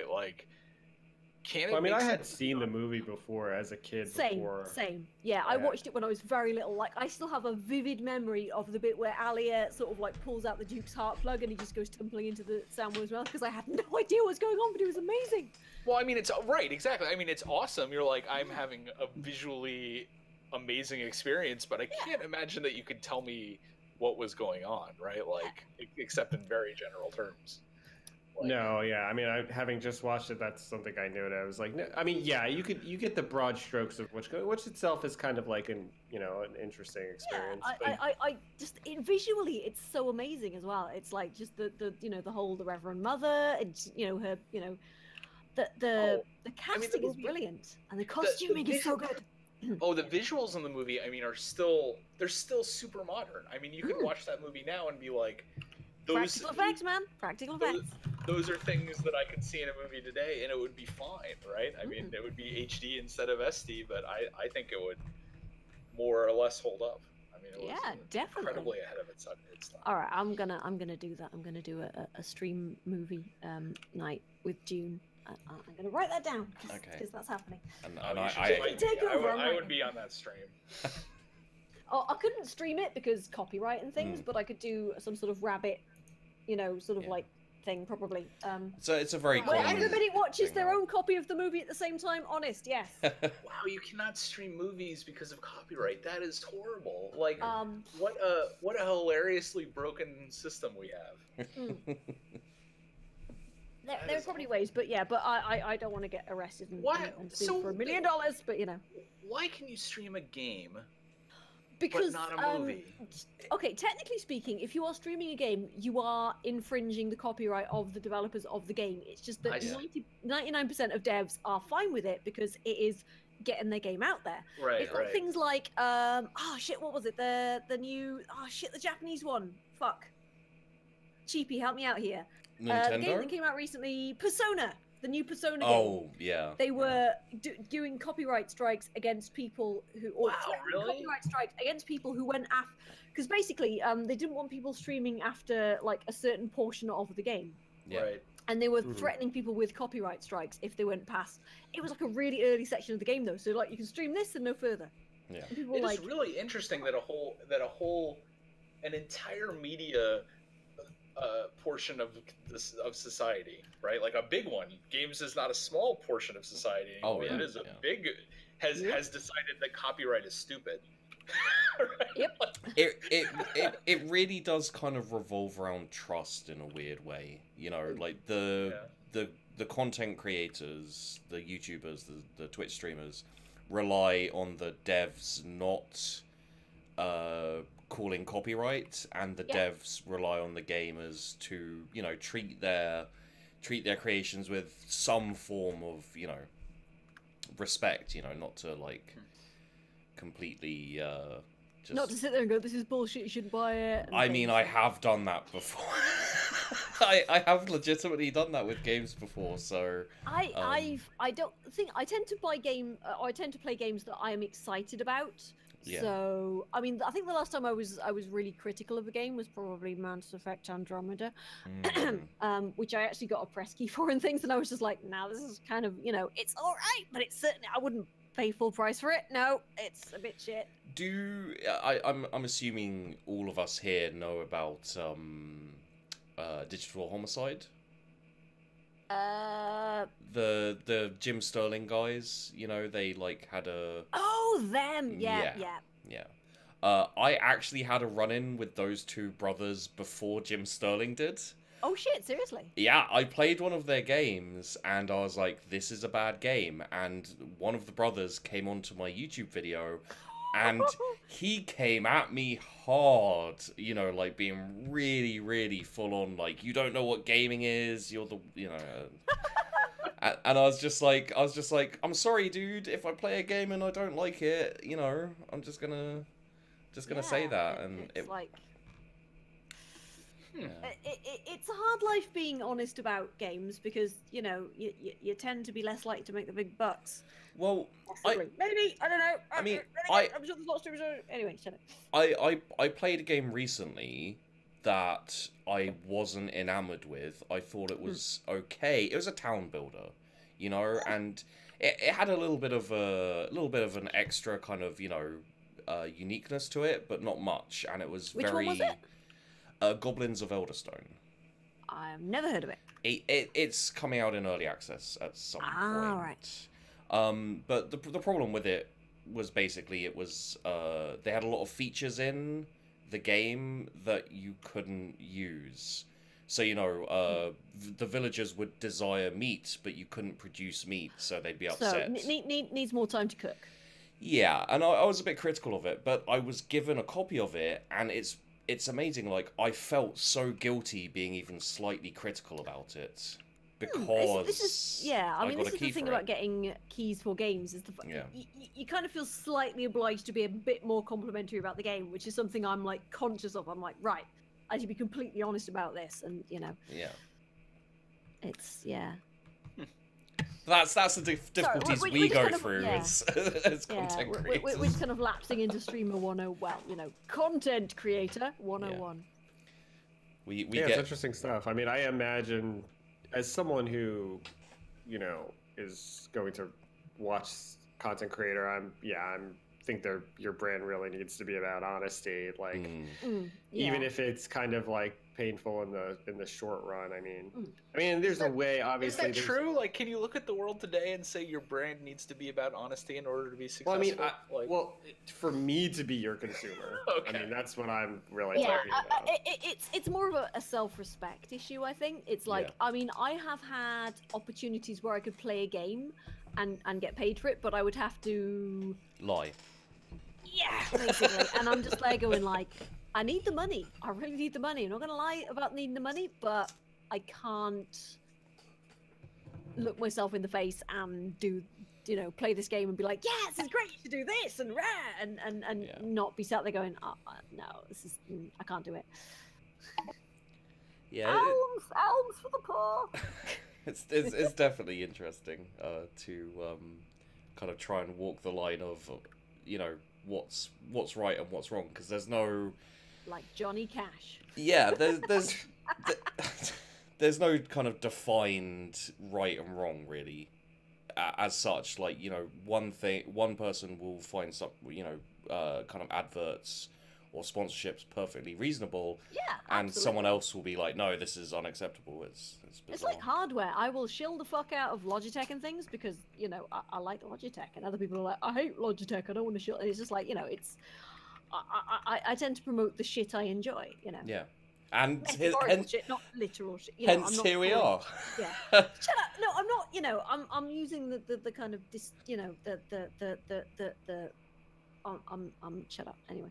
Yeah. Sorry, I'm trying to talk and play CUD at the same time without dying horribly, and that's difficult. Yeah. Yeah. So I'm just lapsing into random words. Also, I've had 2 beers. I streamed all day. Let me forward one of the questions that was asked. I answered a bunch of questions that I don't think Jason would answer much different. But there were some that maybe he would have a unique take on. Okay. Wait, why do I feel uneasy? Oh God, is this my glimmer? Well, one of them was what would you like to see in the game that isn't likely to make it in for like 1.0? Like what things sort of titillate you that we're just not going to be able to ship probably. Well, the one that jumps most to the forefront for me is the probably other playable species, so like plants, animals that you can actually play as, potentially robots even. There's a lot of the like technical framework is in and can fairly easily support that from where we are, but there's a lot of design we want to do. We don't want to kind of just throw it in. We want to do, if we do that, we want to do it really like well and make it like a sort of real paradigm shift to play a different type of animal or plant. And so that's not something we're going to get to just with our plans before we release the game. Hopefully it's something we'll do in the future. So that's a big one. Yes. So it's kind of like you don't just want to reskin your current players and then be like, it's a plant. An axe turtle. Yay! You know, like, yeah, okay, that makes sense. Right.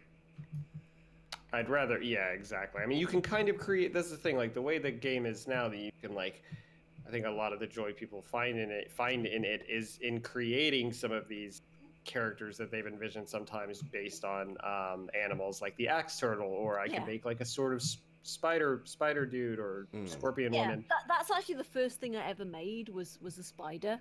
That's the first thing I made on stream, actually, was a spider, just because, you know, my entire stream is spider themed, so I was like, well, I kind of got it really. And it's not actually that good because, you know, multiple legs and multiple arms. Yeah, so there's that. I mean, I guess also like we had some interesting plans for a more fleshed out artifact examination system, which were really interesting. But you know, the one we have now is kind of light. It plays a small role in the game. It's kind of like just identification for potions. Look at this thing. It doesn't. Yeah. There's no research or anything.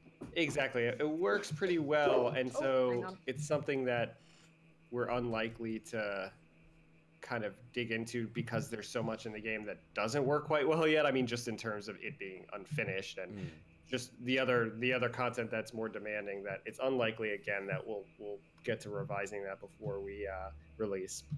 Although I don't want to promise anything because this whole cooking system we're working on kind of came out of like a whim, and the first thing I said when I like thought of the design idea was I would never actually put this in the game, but that's the best way to start the conversation. Well, it's funny because we kind of roped ourselves into it very simply. We had a couple textual descriptions that implied that you could cook things. Like when you ate a piece of raw meat, it said this would taste better salted. Honestly, the first time I did that, I was like, "Is there a way to cook this?" I mean, it was like it's like such a simple thing. It was a throwaway line of text that implied this whole game system that suddenly people and us could imagine, and you could imagine the game being better for it, and so. Yeah. Just that simple throwaway line of text kind of roped us into building this whole elaborate cooking system. That's pretty. And cooking is really the only system where the real why we were really impelled to do it is because of how clearly the players were like, not only do I expect this, but just like it's clear that people who are inhabiting this world, who envision their characters like traipsing through these strange ruins and overgrown, poison jungles, really want to kind of like take a moment and cook an entire cook a meal by fireside, and like people just express that like pretty powerfully. And it was the first time where it was a system that we hadn't really ever, because we knew cooking was a system games have, we kind of just had always discarded it for this game, but we really like rethought about it after seeing that feedback. Yeah. Well, you also discover when you think about it that like cooking is really central to human culture, right? Like, so we discover so many of the language idioms we use, like, oh, well, this feature, like, you suddenly start to see all these jokes, like you say, oh, well, this feature feels half-baked still, then you laugh because you said yet another cooking idiom. And it turns out like half the human language is just cooking idioms when you start paying attention to it, and it's really hilarious. And so much of culture is expressed by food, right? Like, how much impact do you have with other cultures? You have a lot if you think about the kind of food you eat. And I love you like hipsters love Soylent. Yeah, exactly. The more we thought about it, the more we explored it, the more I think it made sense in the context of a game that really wants to talk about human culture, which Caves of Cud does, right? Yeah. That was actually something I was going to that came into my mind to ask is, compared to where you initially thought you were going with Caves of Cud, how much have you been influenced by what the players have expressed wanting in the game? I mean, do you find yourselves kind of seeing people asking for stuff and being like, yeah, no, actually, I would like to see that in the game, or... I mean, it comes down to the scope or the scale of thing being asked about. So there are plenty of like small scale features or just kind of like usability issues that you kind of almost can't anticipate without your players and users. Like, just it's the type of thing that the system's a little too complex for you to map out what it's really going to feel like, because it's with games, it's this extra level of like complexity on top of normal software, where there's like this weird like qualitative, well, am I having fun, am I having a meaningful experience, and that, as like produced by a combination of the UI and the systems and the graphics and the sound, like it's just all so complex that you really need people playing your game to tell you like this isn't working. So on that scale, people are telling us all the time things that we're like, oh yeah, that's a good idea. On the more like vision scale, like this is what we want the game to be like, this is what we want, this like we want to have mutated humans and true canon, we want to have cybernetics, like on that scale. I feel like because we've just been thinking about this for a very long time, and we've had the vision for a very long time, I'd say it's less common there. But again, the cooking is an example where it happens. There are people who play the game and even like write fan fiction about the game that have been really inspiring to us, and we've kind of looped in some of the content from their like extension to the world back into the canon, and so it definitely happened. Give us an example. Well, there's someone or person on Twitter named I'm blanking on their Twitter name right now, but Kaylin. Oh, no problems. Oh, no, Inurashi is. Inurashi, right. She wrote just like wonderful fan fiction about this new species called Hindran, who are kind of like these deer people. And we really like them, so we actually like have plans to add them to the game. We haven't done it just yet, but we have like tiles for them already, so that's cool. Yeah. Nice. Very cool. I've always envied people who can actually do creative writing, because I'm more of a visual person. I cannot write for shit. I've always envied visual people, so. I think it's kind of your brain works one way or the other, and very few people can do both well. Actually, a lot of people can do both. Very few people can do both well. Yeah. It's like, I don't even think in words. It's weird. I think in like people, I'm there going like, oh yeah, so like people are there going like, oh yeah, and then the words go through my head, and I'm like. Well, it's funny because my wife says that too. She we're talking about visualization. She says I think in words, and I don't think in words at all. Like my thought process is like I have to translate it into words, and it's a challenge. So right.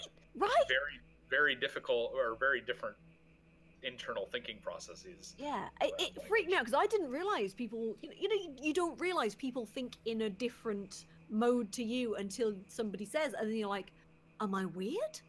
Yeah. Am I a freak? Is this weird?" Because I think most people do think in words. It's Well, that would it's be kind weird. of a strange. Like for me, it's like a strange combination. Like I wouldn't exclusively say I think in words, but I do. Where I get a sense of I know people are just like have very good intuitions about. The slumberlings kill people recently. Oh, right. Sorry. That might be. That's a dangerous situation. Yep. I'll just. Speaking why of is my number lock not working? There we go. Speaking of slumberlings, like, Hey, was it? Sheepy, yeah. What do you think, in words or pictures? I think mostly in words, but occasionally I'll get a visual of something instead. Freak! Sorry. Anyway. That is so weird. It depends on the context, really. But I will find myself. Imagine a pair of breasts. Yeah, I mean, I'm not going to think the word breasts, am I? But I was wondering with things like the slumberlings, which when you're starting Talking off. of the slumbering, I think it killed my buddies. Yeah, it did. I wasn't paying attention. Shut up. It's fine. It's fine. You're trying to do two things. And the rest. Was it because I've run into them multiple times. They've killed me multiple times very early on.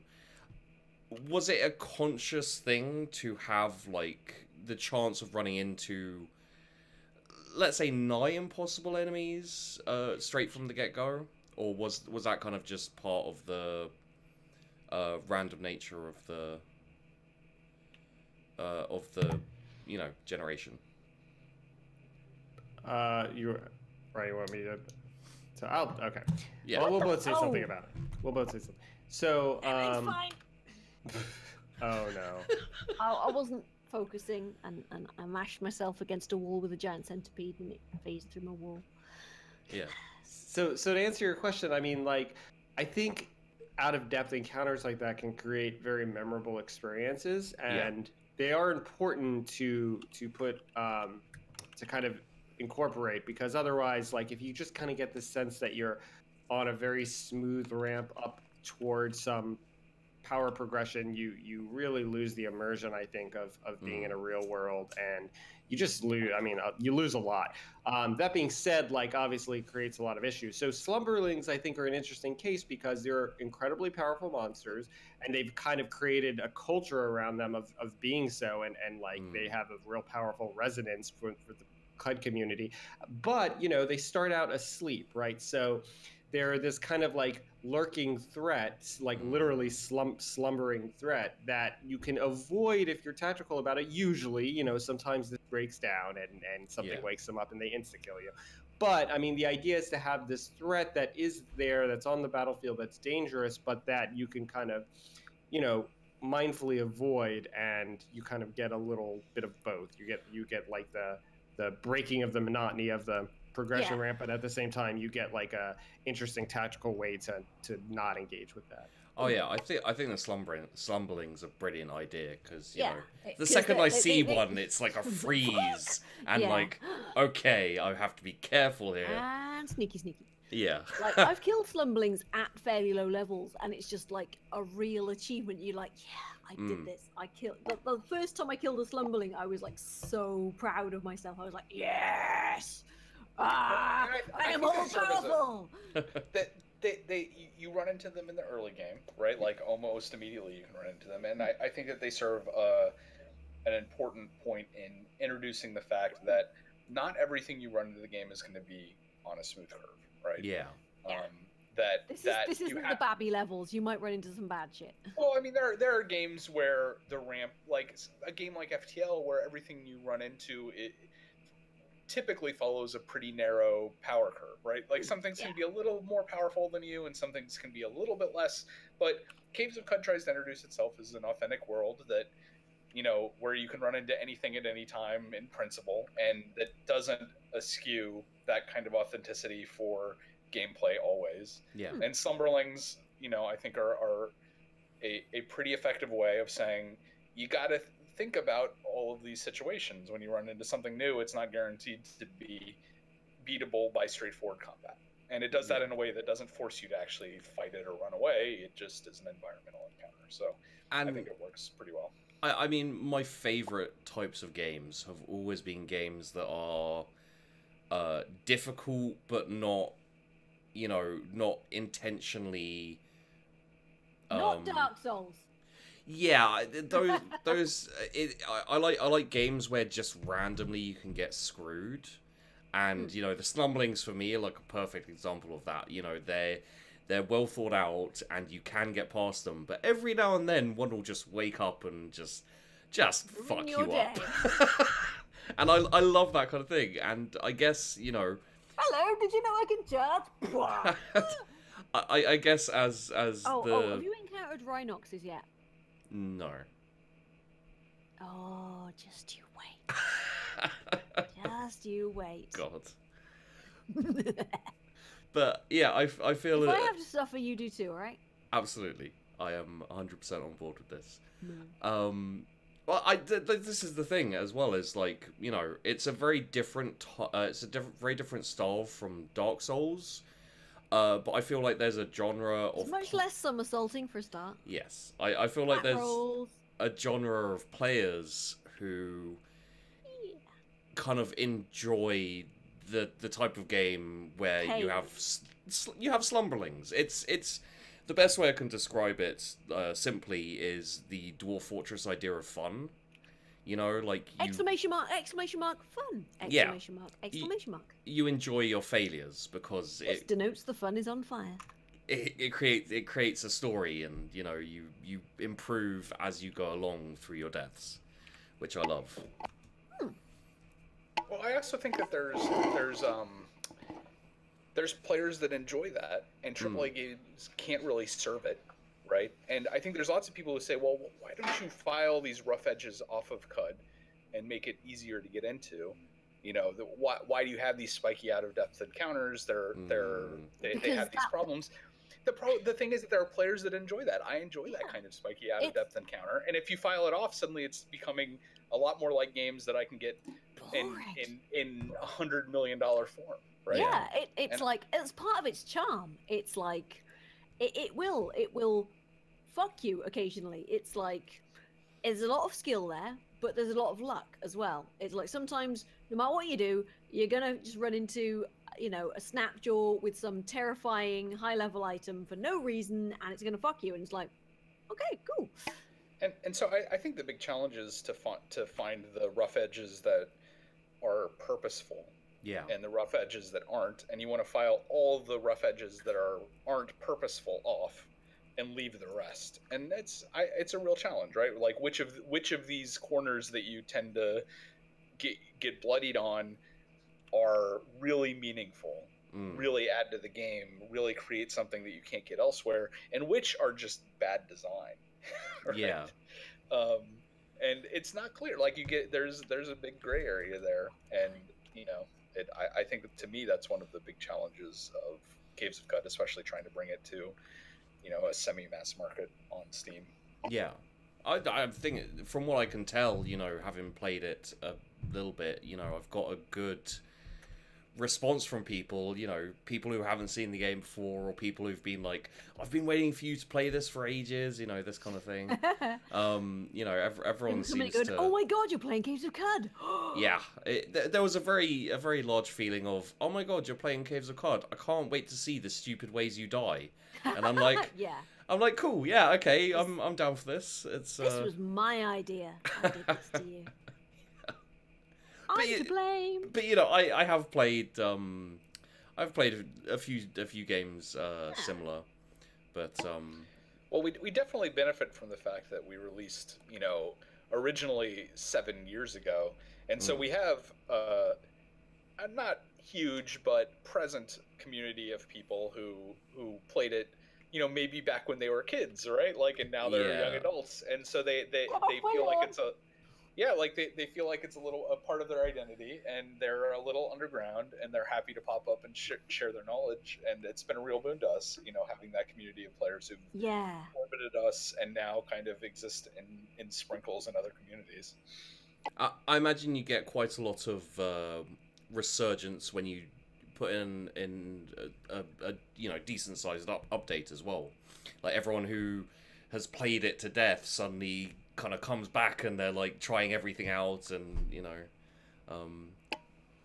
yeah, we do see a big uptick in present players when we release something like the Sultan patch, and that has big effects because people buy stuff that they see people playing, like their friends playing on Steam or posting about on Twitch. So each time we do one of these big patches, we get this big legacy player base that is set it aside waiting for the next thing to come out, and they jump in and they push it on all of the social platforms that are available today, and we get a bunch of new players. And I mean, it seems like every time we've released a big patch, we've really successfully pulled a bunch of players back in, plus some additional players, and so it's been really successful for us.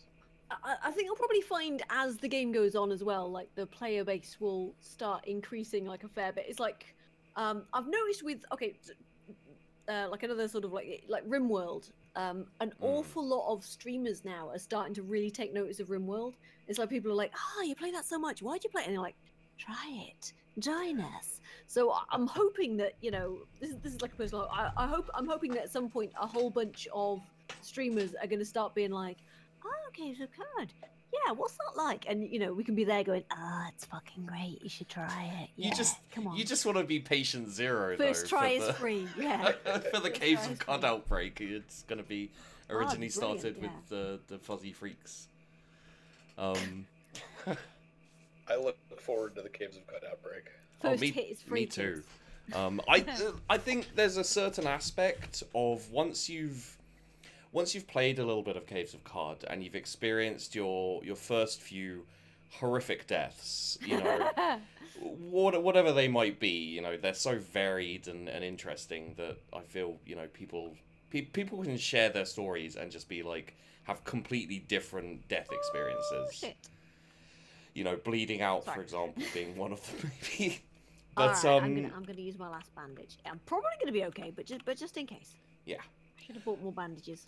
But I think like it's one of those things where you can just I've already been able to sit down and talk to people who've played Caves of Qud, and I can do it for a solid 30 minutes per person and listen to their stories, and they're completely different. They've got different preferences to stats and mutations and all of these things, and then you start talking about, hey, have you tried that? It's almost a water cooler game without the water cooler, It's just like... Oh, absolutely. Yeah, it's unbelievably fun to just sit down and chat with someone about, which is very special in a game, because, if you're playing something like, I don't know, even to a certain extent, games like Skyrim, You know, it's a good game, but you don't tend very to. Much, all the encounters are very much, you know. Yeah, it's all very static, all very the same, and you know, you say, "Have you played Skyrim?" And it's like, "Yeah, cool." I got hit by a giant once and I flew into the sky. Oh, so did I. So did I. Yeah. It's great the first time it happens, and then you realise it's just like, yeah, it happens to everybody pretty much. I think a lot of the people who've gone through the gauntlet of kind of the early deaths of Caves of Cod, I think they watch people streaming it and doing videos on it just to see their pain and inevitable death and feel good about themselves for having already passed that. So Caves of Cod, a community of shared pain. I mean, you know, if you want to use it as masochists are us. I see. I can get behind that. Yeah, it's got a good tagline to it, you know. Do you enjoy pain? Try Caves of Cod. Guaranteed to make you cry at least once. Oh yeah. I got very upset. I was actually doing well. I think it was a fairly tanky mutation character. This is when we were doing the last one, the last live stream, Fuzzy. Yeah. And I had like regeneration and horns and a lot of regeneration. Oh, what did you call that character? You called it actually. It was a Bulverine. Bulverine, that was it. Yeah. Which I think is a great name. And I was going along the river after having cleared out the red rock. And I believe I ran into a slumberling who got woken up, panicked and just ran down into bad shit. Into bad things and died. And I almost cried because it was the first time I got that far. And I was laughing at you. Yeah. Because I'm just a kind and generous and empathetic human being who's definitely not a terrible person at all. Absolutely. It's funny how your like limbic system gets control of you, and that people can and do panic in turn-based games, right? Like it is. It's like all you have to do is just stop moving, but you don't. You instead just take off in the opposite direction. Fight or flight is so strong. Yeah, right. It is such an amazing thing because I was thinking to myself when we first started playing, and Fuzzy is like, you know, you panic and you run. I was like, it's a turn-based game. There's no way I'm gonna panic and run. And then the first time things started going bad, I panic and run. Screaming. It was great. It's so interesting. And you know, I never would have known that if it hadn't been forced you to play this game. Yes. Hey Sheepy, I've got a great plan. Dude, no, it's amazing. What? It's fine. I'm gonna eat it. Oh no, wait. I just picked up a bear. I don't want to pick it up. I want to eat it. I don't care. So, Grizzly meal. do you have you guys heard of the alcoholic cats instance in Dwarf Fortress? I love that. Yes. How have you? That? Because maths. Yeah, I mean, have you had any, like, obviously not exactly the same, have you had any similar instances where you intended to do one thing, and just, like, these bizarre, kind of weird happenstances happen because of it? Yeah, we actually have. I mean, it's not, you know, we don't quite have the... terrifying amount of simulation. Exactly, and well, so, yeah. but I mean, we're still surprised quite often. Time where we added the face slot as an extra. You know, we basically took heads, which is one of the equipment slots, and we divided it into head and face. So this way we could have masks, and you could wear like a helmet and a mask.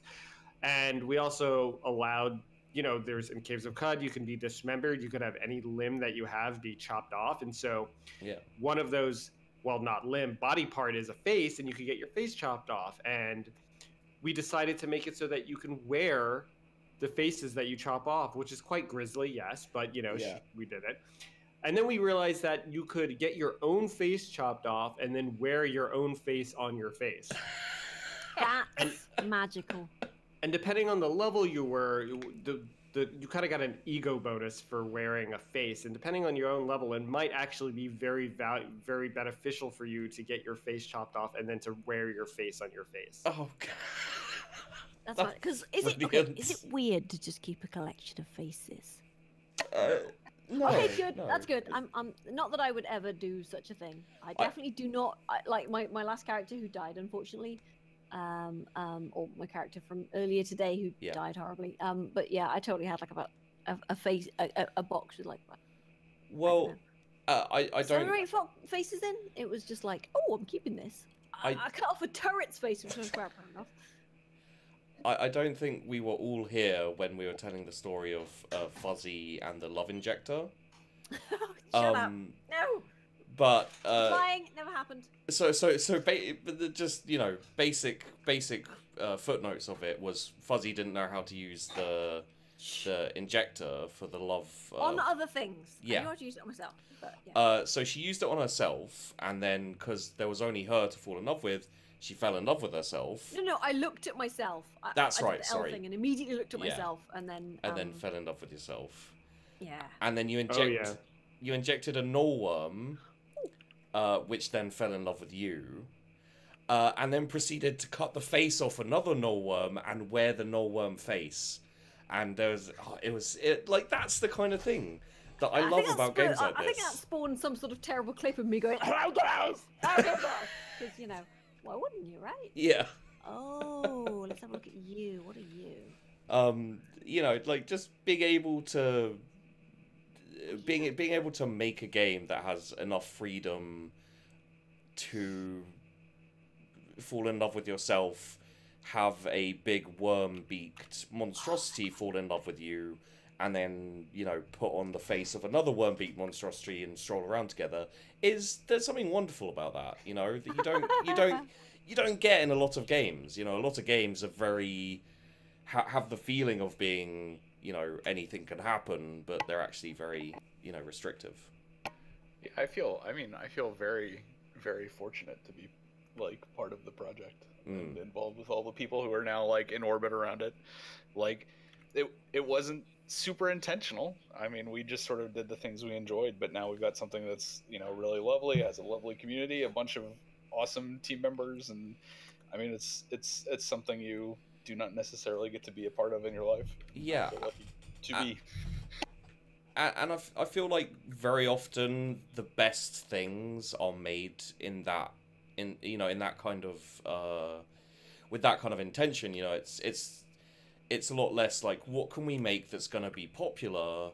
It's like what can we make that we want, that we would enjoy, and then it just so happens that everyone else is like, yeah, you know what, this is awesome. I do enjoy this, and So often when that's the intention, you get something, awesome, I find. Yeah, very much so. Would fully agree with that. Not that I'm biased, of course. This game is crack. I swear to God, it's like. Well done, guys. You managed to recreate crack in video game form. Thank you. I feel like crack's probably more profitable. I mean, less chance of being arrested. I could see in the future, maybe devs getting arrested for making games that are too addictive, but we haven't got there yet, I don't think. Skinner box. I'm going to start ranting about Skinner box games again and get angry. Sorry. That's right. They bother the shit out of me. But anyway, yes. On to better, yes. I did have one other question, right? The pathfinding. Are you ever going to add like a higher pathfinding cost to like webs and things and other sticky things? Well, it's a pet hate of mine. It's like I'm going to explore. I'm going to walk into every single web there is on the map. I had a higher cost, and then people were like, auto explore won't explore down web-filled halls. I have to do that manually, and so I lowered the cost. Maybe I'll just make it an option so people can decide whether or not. That's probably that's just a personal niggle of mine. It's just like just stop walking into the web, you fuck. It's yeah. on a level with a lot of webs and sap and asphalt. There does tend to be a lot of getting stuck, which personally it's not really a niggle of mine. I'm perfectly happy to work my way free, but you know, I've heard some people complaining about it. Fuck you, Sheepy. Fuck you. Yeah. Did we have any other of the initial questions? Because we did go on a little bit huge of tangents. Yeah. As professional as we always are. I was gonna ask, like, have you guys quit your day jobs yet, or are you still kind of doing day jobby type things? If so, what are they? What were they? We did quit our jobs. We both worked in software actually, and about a year ago, well, it's kind of a complicated issue, but we decided to go full time. We were finally in a place where that could happen, where it was we'd been fairly conservative because for a long time, even when we made Sproggywood, we made it all while we had other jobs. We made it as a hobby.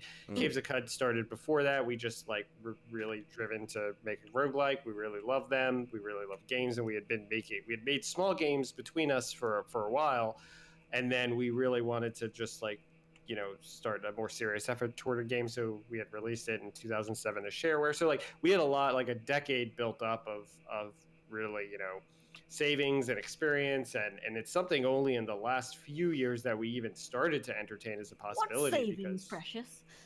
Well, I mean, that's the thing. We certainly would have loved to go full time earlier. And maybe we even could have, if we wanted to be a little more, risky about it, but we played it very safe, and it was only really in the last couple of years that we thought we might actually want to do it.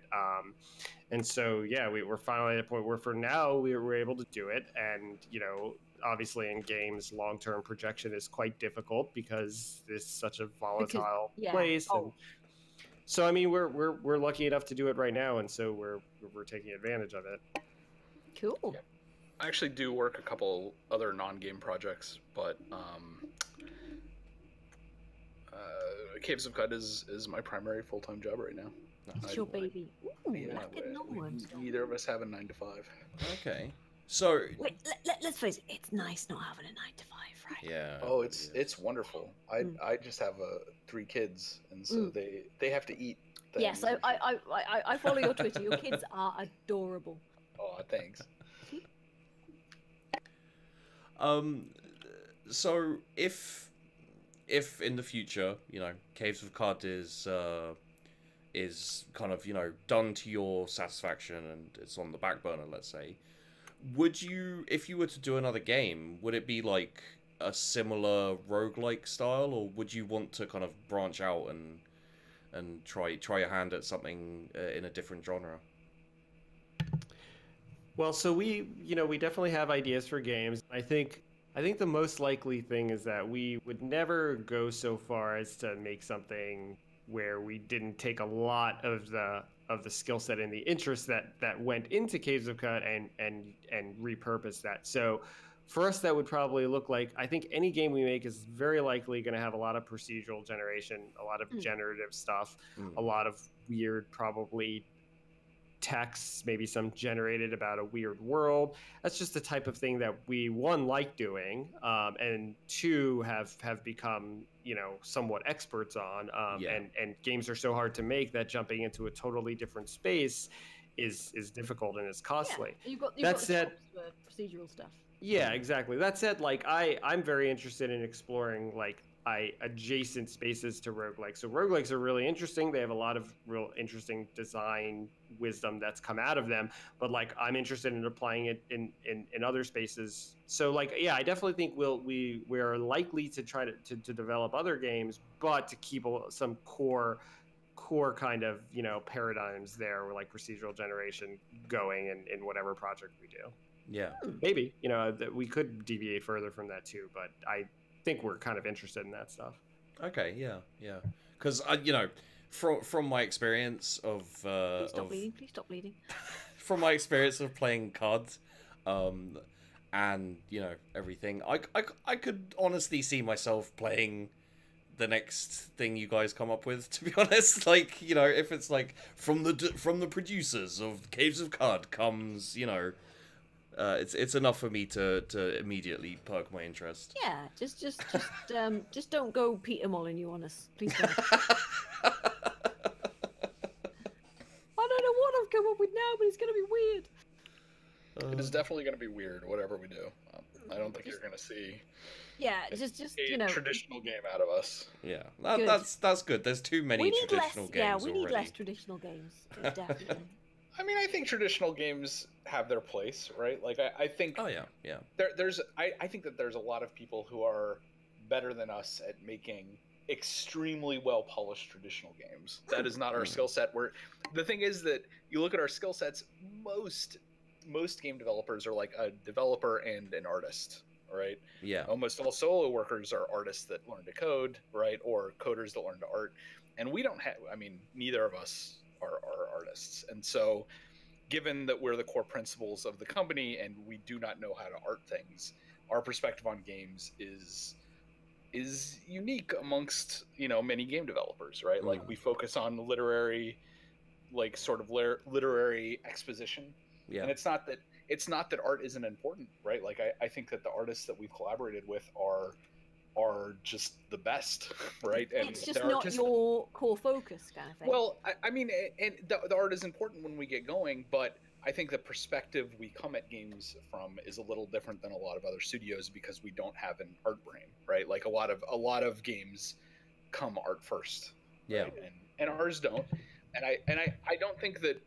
I think we can let the other studios be good at that, right? And I think we can lean into what we do, which is a more narrative focus, right? A more literary focus and a focus on sort of like history and characters versus presentation, right? And let a real expert in presentation riff off the core that we're trying to get at. And so far we've been successful, right? Like I think Sproggy Wood and Caves of Cud, when we've brought in the art talent, I mean, they bring their unique perspective, and you know, both Yana and Sam have really knocked it out of the park. So, you know, I think we've proved that strategy can be successful, and I think we're likely to emulate that on the next project. I think. Oh, sorry. No, I was just gonna say that I also think I think a big part of what is sort of intuitive or like in-house for us is systems as well. Like we're a weird confluence of wanting to make like really systems-driven games that leverage procedural generation, and like Caves of Cud is a great example of that has all of this like emergence. We really love that. But there's a few people who are doing that, or quite a few, and so like I think our spin on it is putting a kind of writerly focus on it. We're really into history, we're really into culture, and so building worlds that showcase that side of culture, but also use procedural generation to kind of explore the boundaries of systems in weird ways and how that all intersects. And it's sort of almost, I think of us doing some sort of like, well, I think you could say this a lot of games, but there's, you know, digital humanities. There are people in like academia who are like taking a lot of methods from technology and applying them to aspects of like liberal arts, and we're kind of like doing that in a creative way, I think.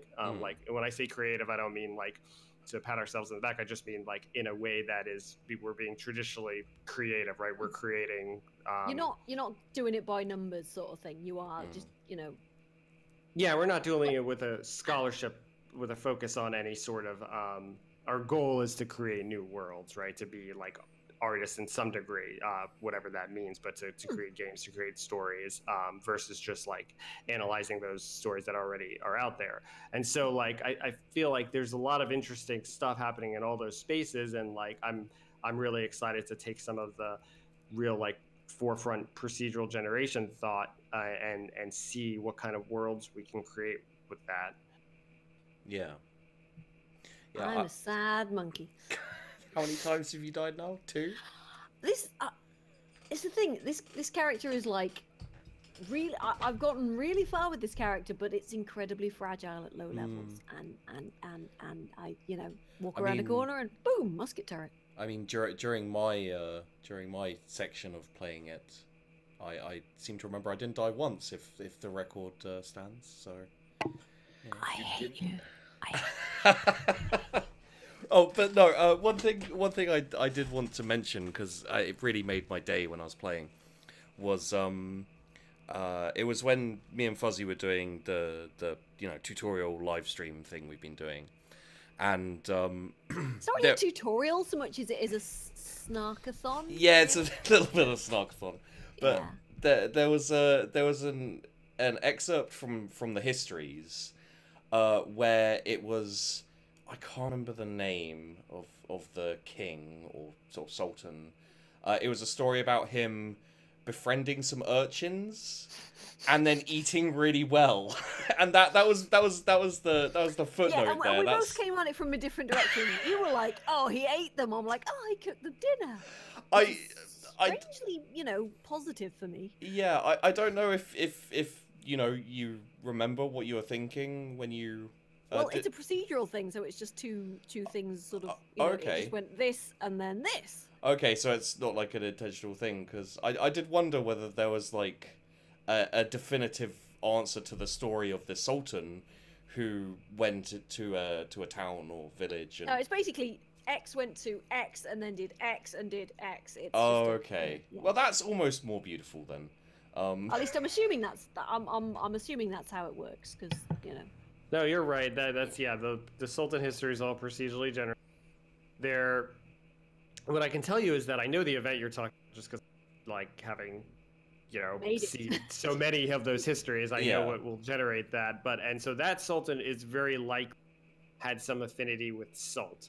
So they like salt. They like to, and the way that's expressed in their events is that occasionally they'll cook people meals. They'll found taverns that they have a love of cooking and of salt, and salt's kind of important in it being kind of like a salt wasteland. You're on the edge of the salt desert. Now I'm imagining Gordon Ramsay as a sultan. Exactly. It's raw, you donkey! Oh, Sultan. I'm an idiot sandwich. A sultan. I mean, there's a pun for you guys there, right there, Oh wow! I can't believe that isn't in the game yet. That's shameful.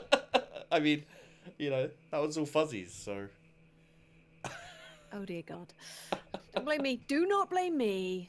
But no, I was very intrigued, because I immediately went to he met, befriended, and ate the children, and I was hoping there was a definitive answer to whether that was true. But it's also very awesome that it just kind of alluded to it in a randomly generated way. But there was an instance of reading the history where, I'm not going to be able to remember what it was now. Are you switching your build to not so you won't die? No, no, I'm just. At this point, I'm pissing around because I don't want to die again. My shame. I've been shamed in front of the devs. Oh. I want to. Okay, that's fine. I feel better now. It's also because I've had 2 beers and there's like interesting shit going on, so I'm not focusing. That's my excuse, and I'm sticking to it. It's my birthday tomorrow. Stop being mean to me. It's a very, very understandable excuse. I can't remember what it was. There was a one more. I had one more question in my brain, and then I got distracted by cannibalism. Wait, what? Well, the story of the eating of It's not a cannibal. It's Gordon Ramsay. Actual cannibal Gordon Ramsay. No, it's completely gone from my head now. Oh damn. So yeah, that's. I know. I was worried because I haven't had much experience with. I haven't had a huge long time playing Caves of Cod yet, that I wasn't going to have very many questions. I feel like, you know, once you get talking about it, it's easy to talk about it for, well, I think we've done about two and a half hours. Yeah. Yep. 2.5 hours. You know, I feel like if I was to if I was to do a kind of, you know, interview style situation with the devs of some other games I've played, I'd probably last about 20 minutes, and I'd just be like, "Oh, I'm done." Oh wait, no, you didn't mean that. Never mind. Anyway. Yeah, I'd just be like, you know, "Oh, so you made this game?" And they're like, "Yep." Cool. I don't know. Most devs I've talked to, like, once you get them going on like, you know, their areas of interest, will talk. Like, the Question Games, the guys who did the Magic Circle. I remember I bumped into them at PAX Prime a couple of years ago, and I was deeply hungover and things, and was just like, "Can I just sit in your booth for a bit because I might die?" And they were like, but I spent like an hour and a half just talking to them about like everything, and it was the most interesting 2.5 hours I had at like in the entire like month I was in America. It was like brilliant, because they were all like ex Looking Glass and things like that, and Bioshock. So I was just there going like, "Have you met Stephen Russell? Oh my god, oh my god, have you touched him? Can I touch you?" And you know, other things as well. They were just like the most intellectually interesting people I had met in a long time, and it was like, sorry, I love those guys. Anyway, yeah. But yeah, talking to devs, it's generally really goddamn interesting. Yeah, I must say that's been my experience so far. It's been a lot of fun talking about this game, especially seeing as I really like it, you know. So that probably helps a lot. Well, thanks. I had a lot of fun talking to you guys. I watch your streams on occasion, though. I usually just am quiet and deving.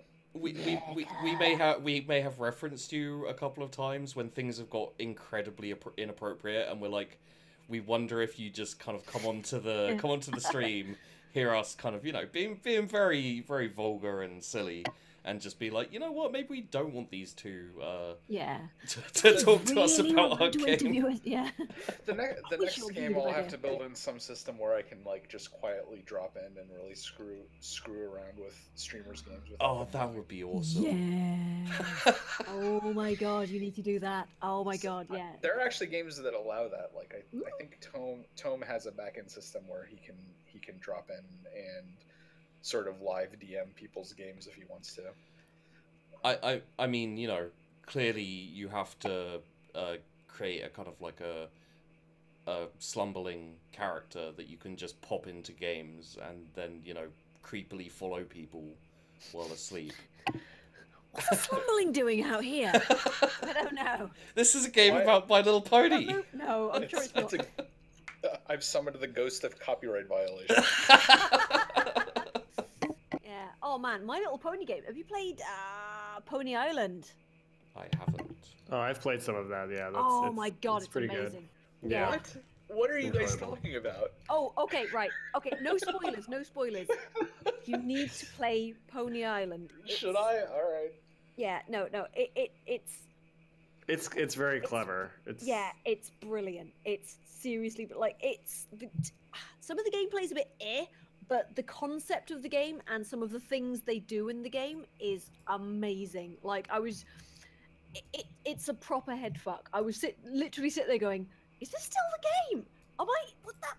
And you know, it's I won't spoil any more than that because it's very much something. I'm hallucinating at this point. Yeah, so. It's genuinely something you need to go into with as little knowledge as possible, but you should absolutely play Pony Island. 100%. Okay. Do it, yes. That is weird. It is. It's beyond weird. It's lovely. I love it. Yeah, I think you know, unless we want to go on for another 3 hours, which I think I could probably manage to do, but I probably could. But somebody sent me a crate of beer on my birthday, so and I've got a burger that's going cold next to me that got delivered about an hour ago. Oh well, happy birthday! Yay! Yeah, I mean, do you guys have anything, you know, kind of that you like to put out, or I'm not going to say announce, but I mean, that's obviously aside that the entire message that me and Fuzz have been putting out is we love this game, buy it. So yeah, 100% agreed. I think we don't have anything really to show. We sort of showed the cooking update, which is the main thing to show. So I think that what we've recorded so far is pretty good. Okay, brilliant. Yeah, you can go to, like, I'd say the one, read a little about cavesofcud.com, and we have like a nice webpage that we had one of our friends make that's really cool and feels like you're playing Caves of Cud almost. And it just has a bunch of information about the game, but also has a roadmap. It's the only place where we actually have our roadmap listed out, where we have all the big feature arcs that we want to include before we finally launch out of early access. And so, like, if you're in the fence about buying in, if you're like, "Whoa, what's this game going to look like?" You can. Here we go. Here's the webpage. Look. There you go. Look. Yay! Ooh, it is shiny. I haven't actually looked at the webpage or anything because I basically found the game through something awful, and then sort of like just bought it on Steam. So I've never actually looked at any of the promotional material, as it were. Yeah, and it's fairly new actually, and you can actually navigate to those different tabs up top through the highlighted keys, just as if you were playing. But so that's a nice little thing. Yeah. But yeah, there's these features here, and it's like all the features that we've included. completed features. Fungal infections. Yeah, exactly. Sheepy, have you gotten a fungal infection yet? That's a little personal. I don't really want to answer that. But no, we'll so for those of you watching, well, everyone's watching because we're not streaming this time. The link, if you're watching my video, will be in the description. Like and subscribe. Yeah, but yes, that too. But no, the link to the Caves of Cud website will be in the description. Go check it out. You can see where they've been already and where they're taking it, which is awesome. And I'm gonna restream this. So anybody who's watching me right now, please subscribe to me. Please God, I need the money. I'm so poor. Oh my God. And also buy this goddamn game. Yeah. You tossers, buy it. Go on, go out there, spend your hard-earned pennies on this game because it's really good. And so there, rawr. I'm really good at this. Perfect. Yay. I'm a professional streamer. Did you know? I do this for a living. So, for all those of you watching, thank you very much for watching, and thank you both of you for coming out to talk about Caves of Cud. It was yes. Honestly, it was such a fun experience to hear you guys talk about Caves of Cud. Yes, and very much so. Yeah. Yeah, thanks for having us. Yay.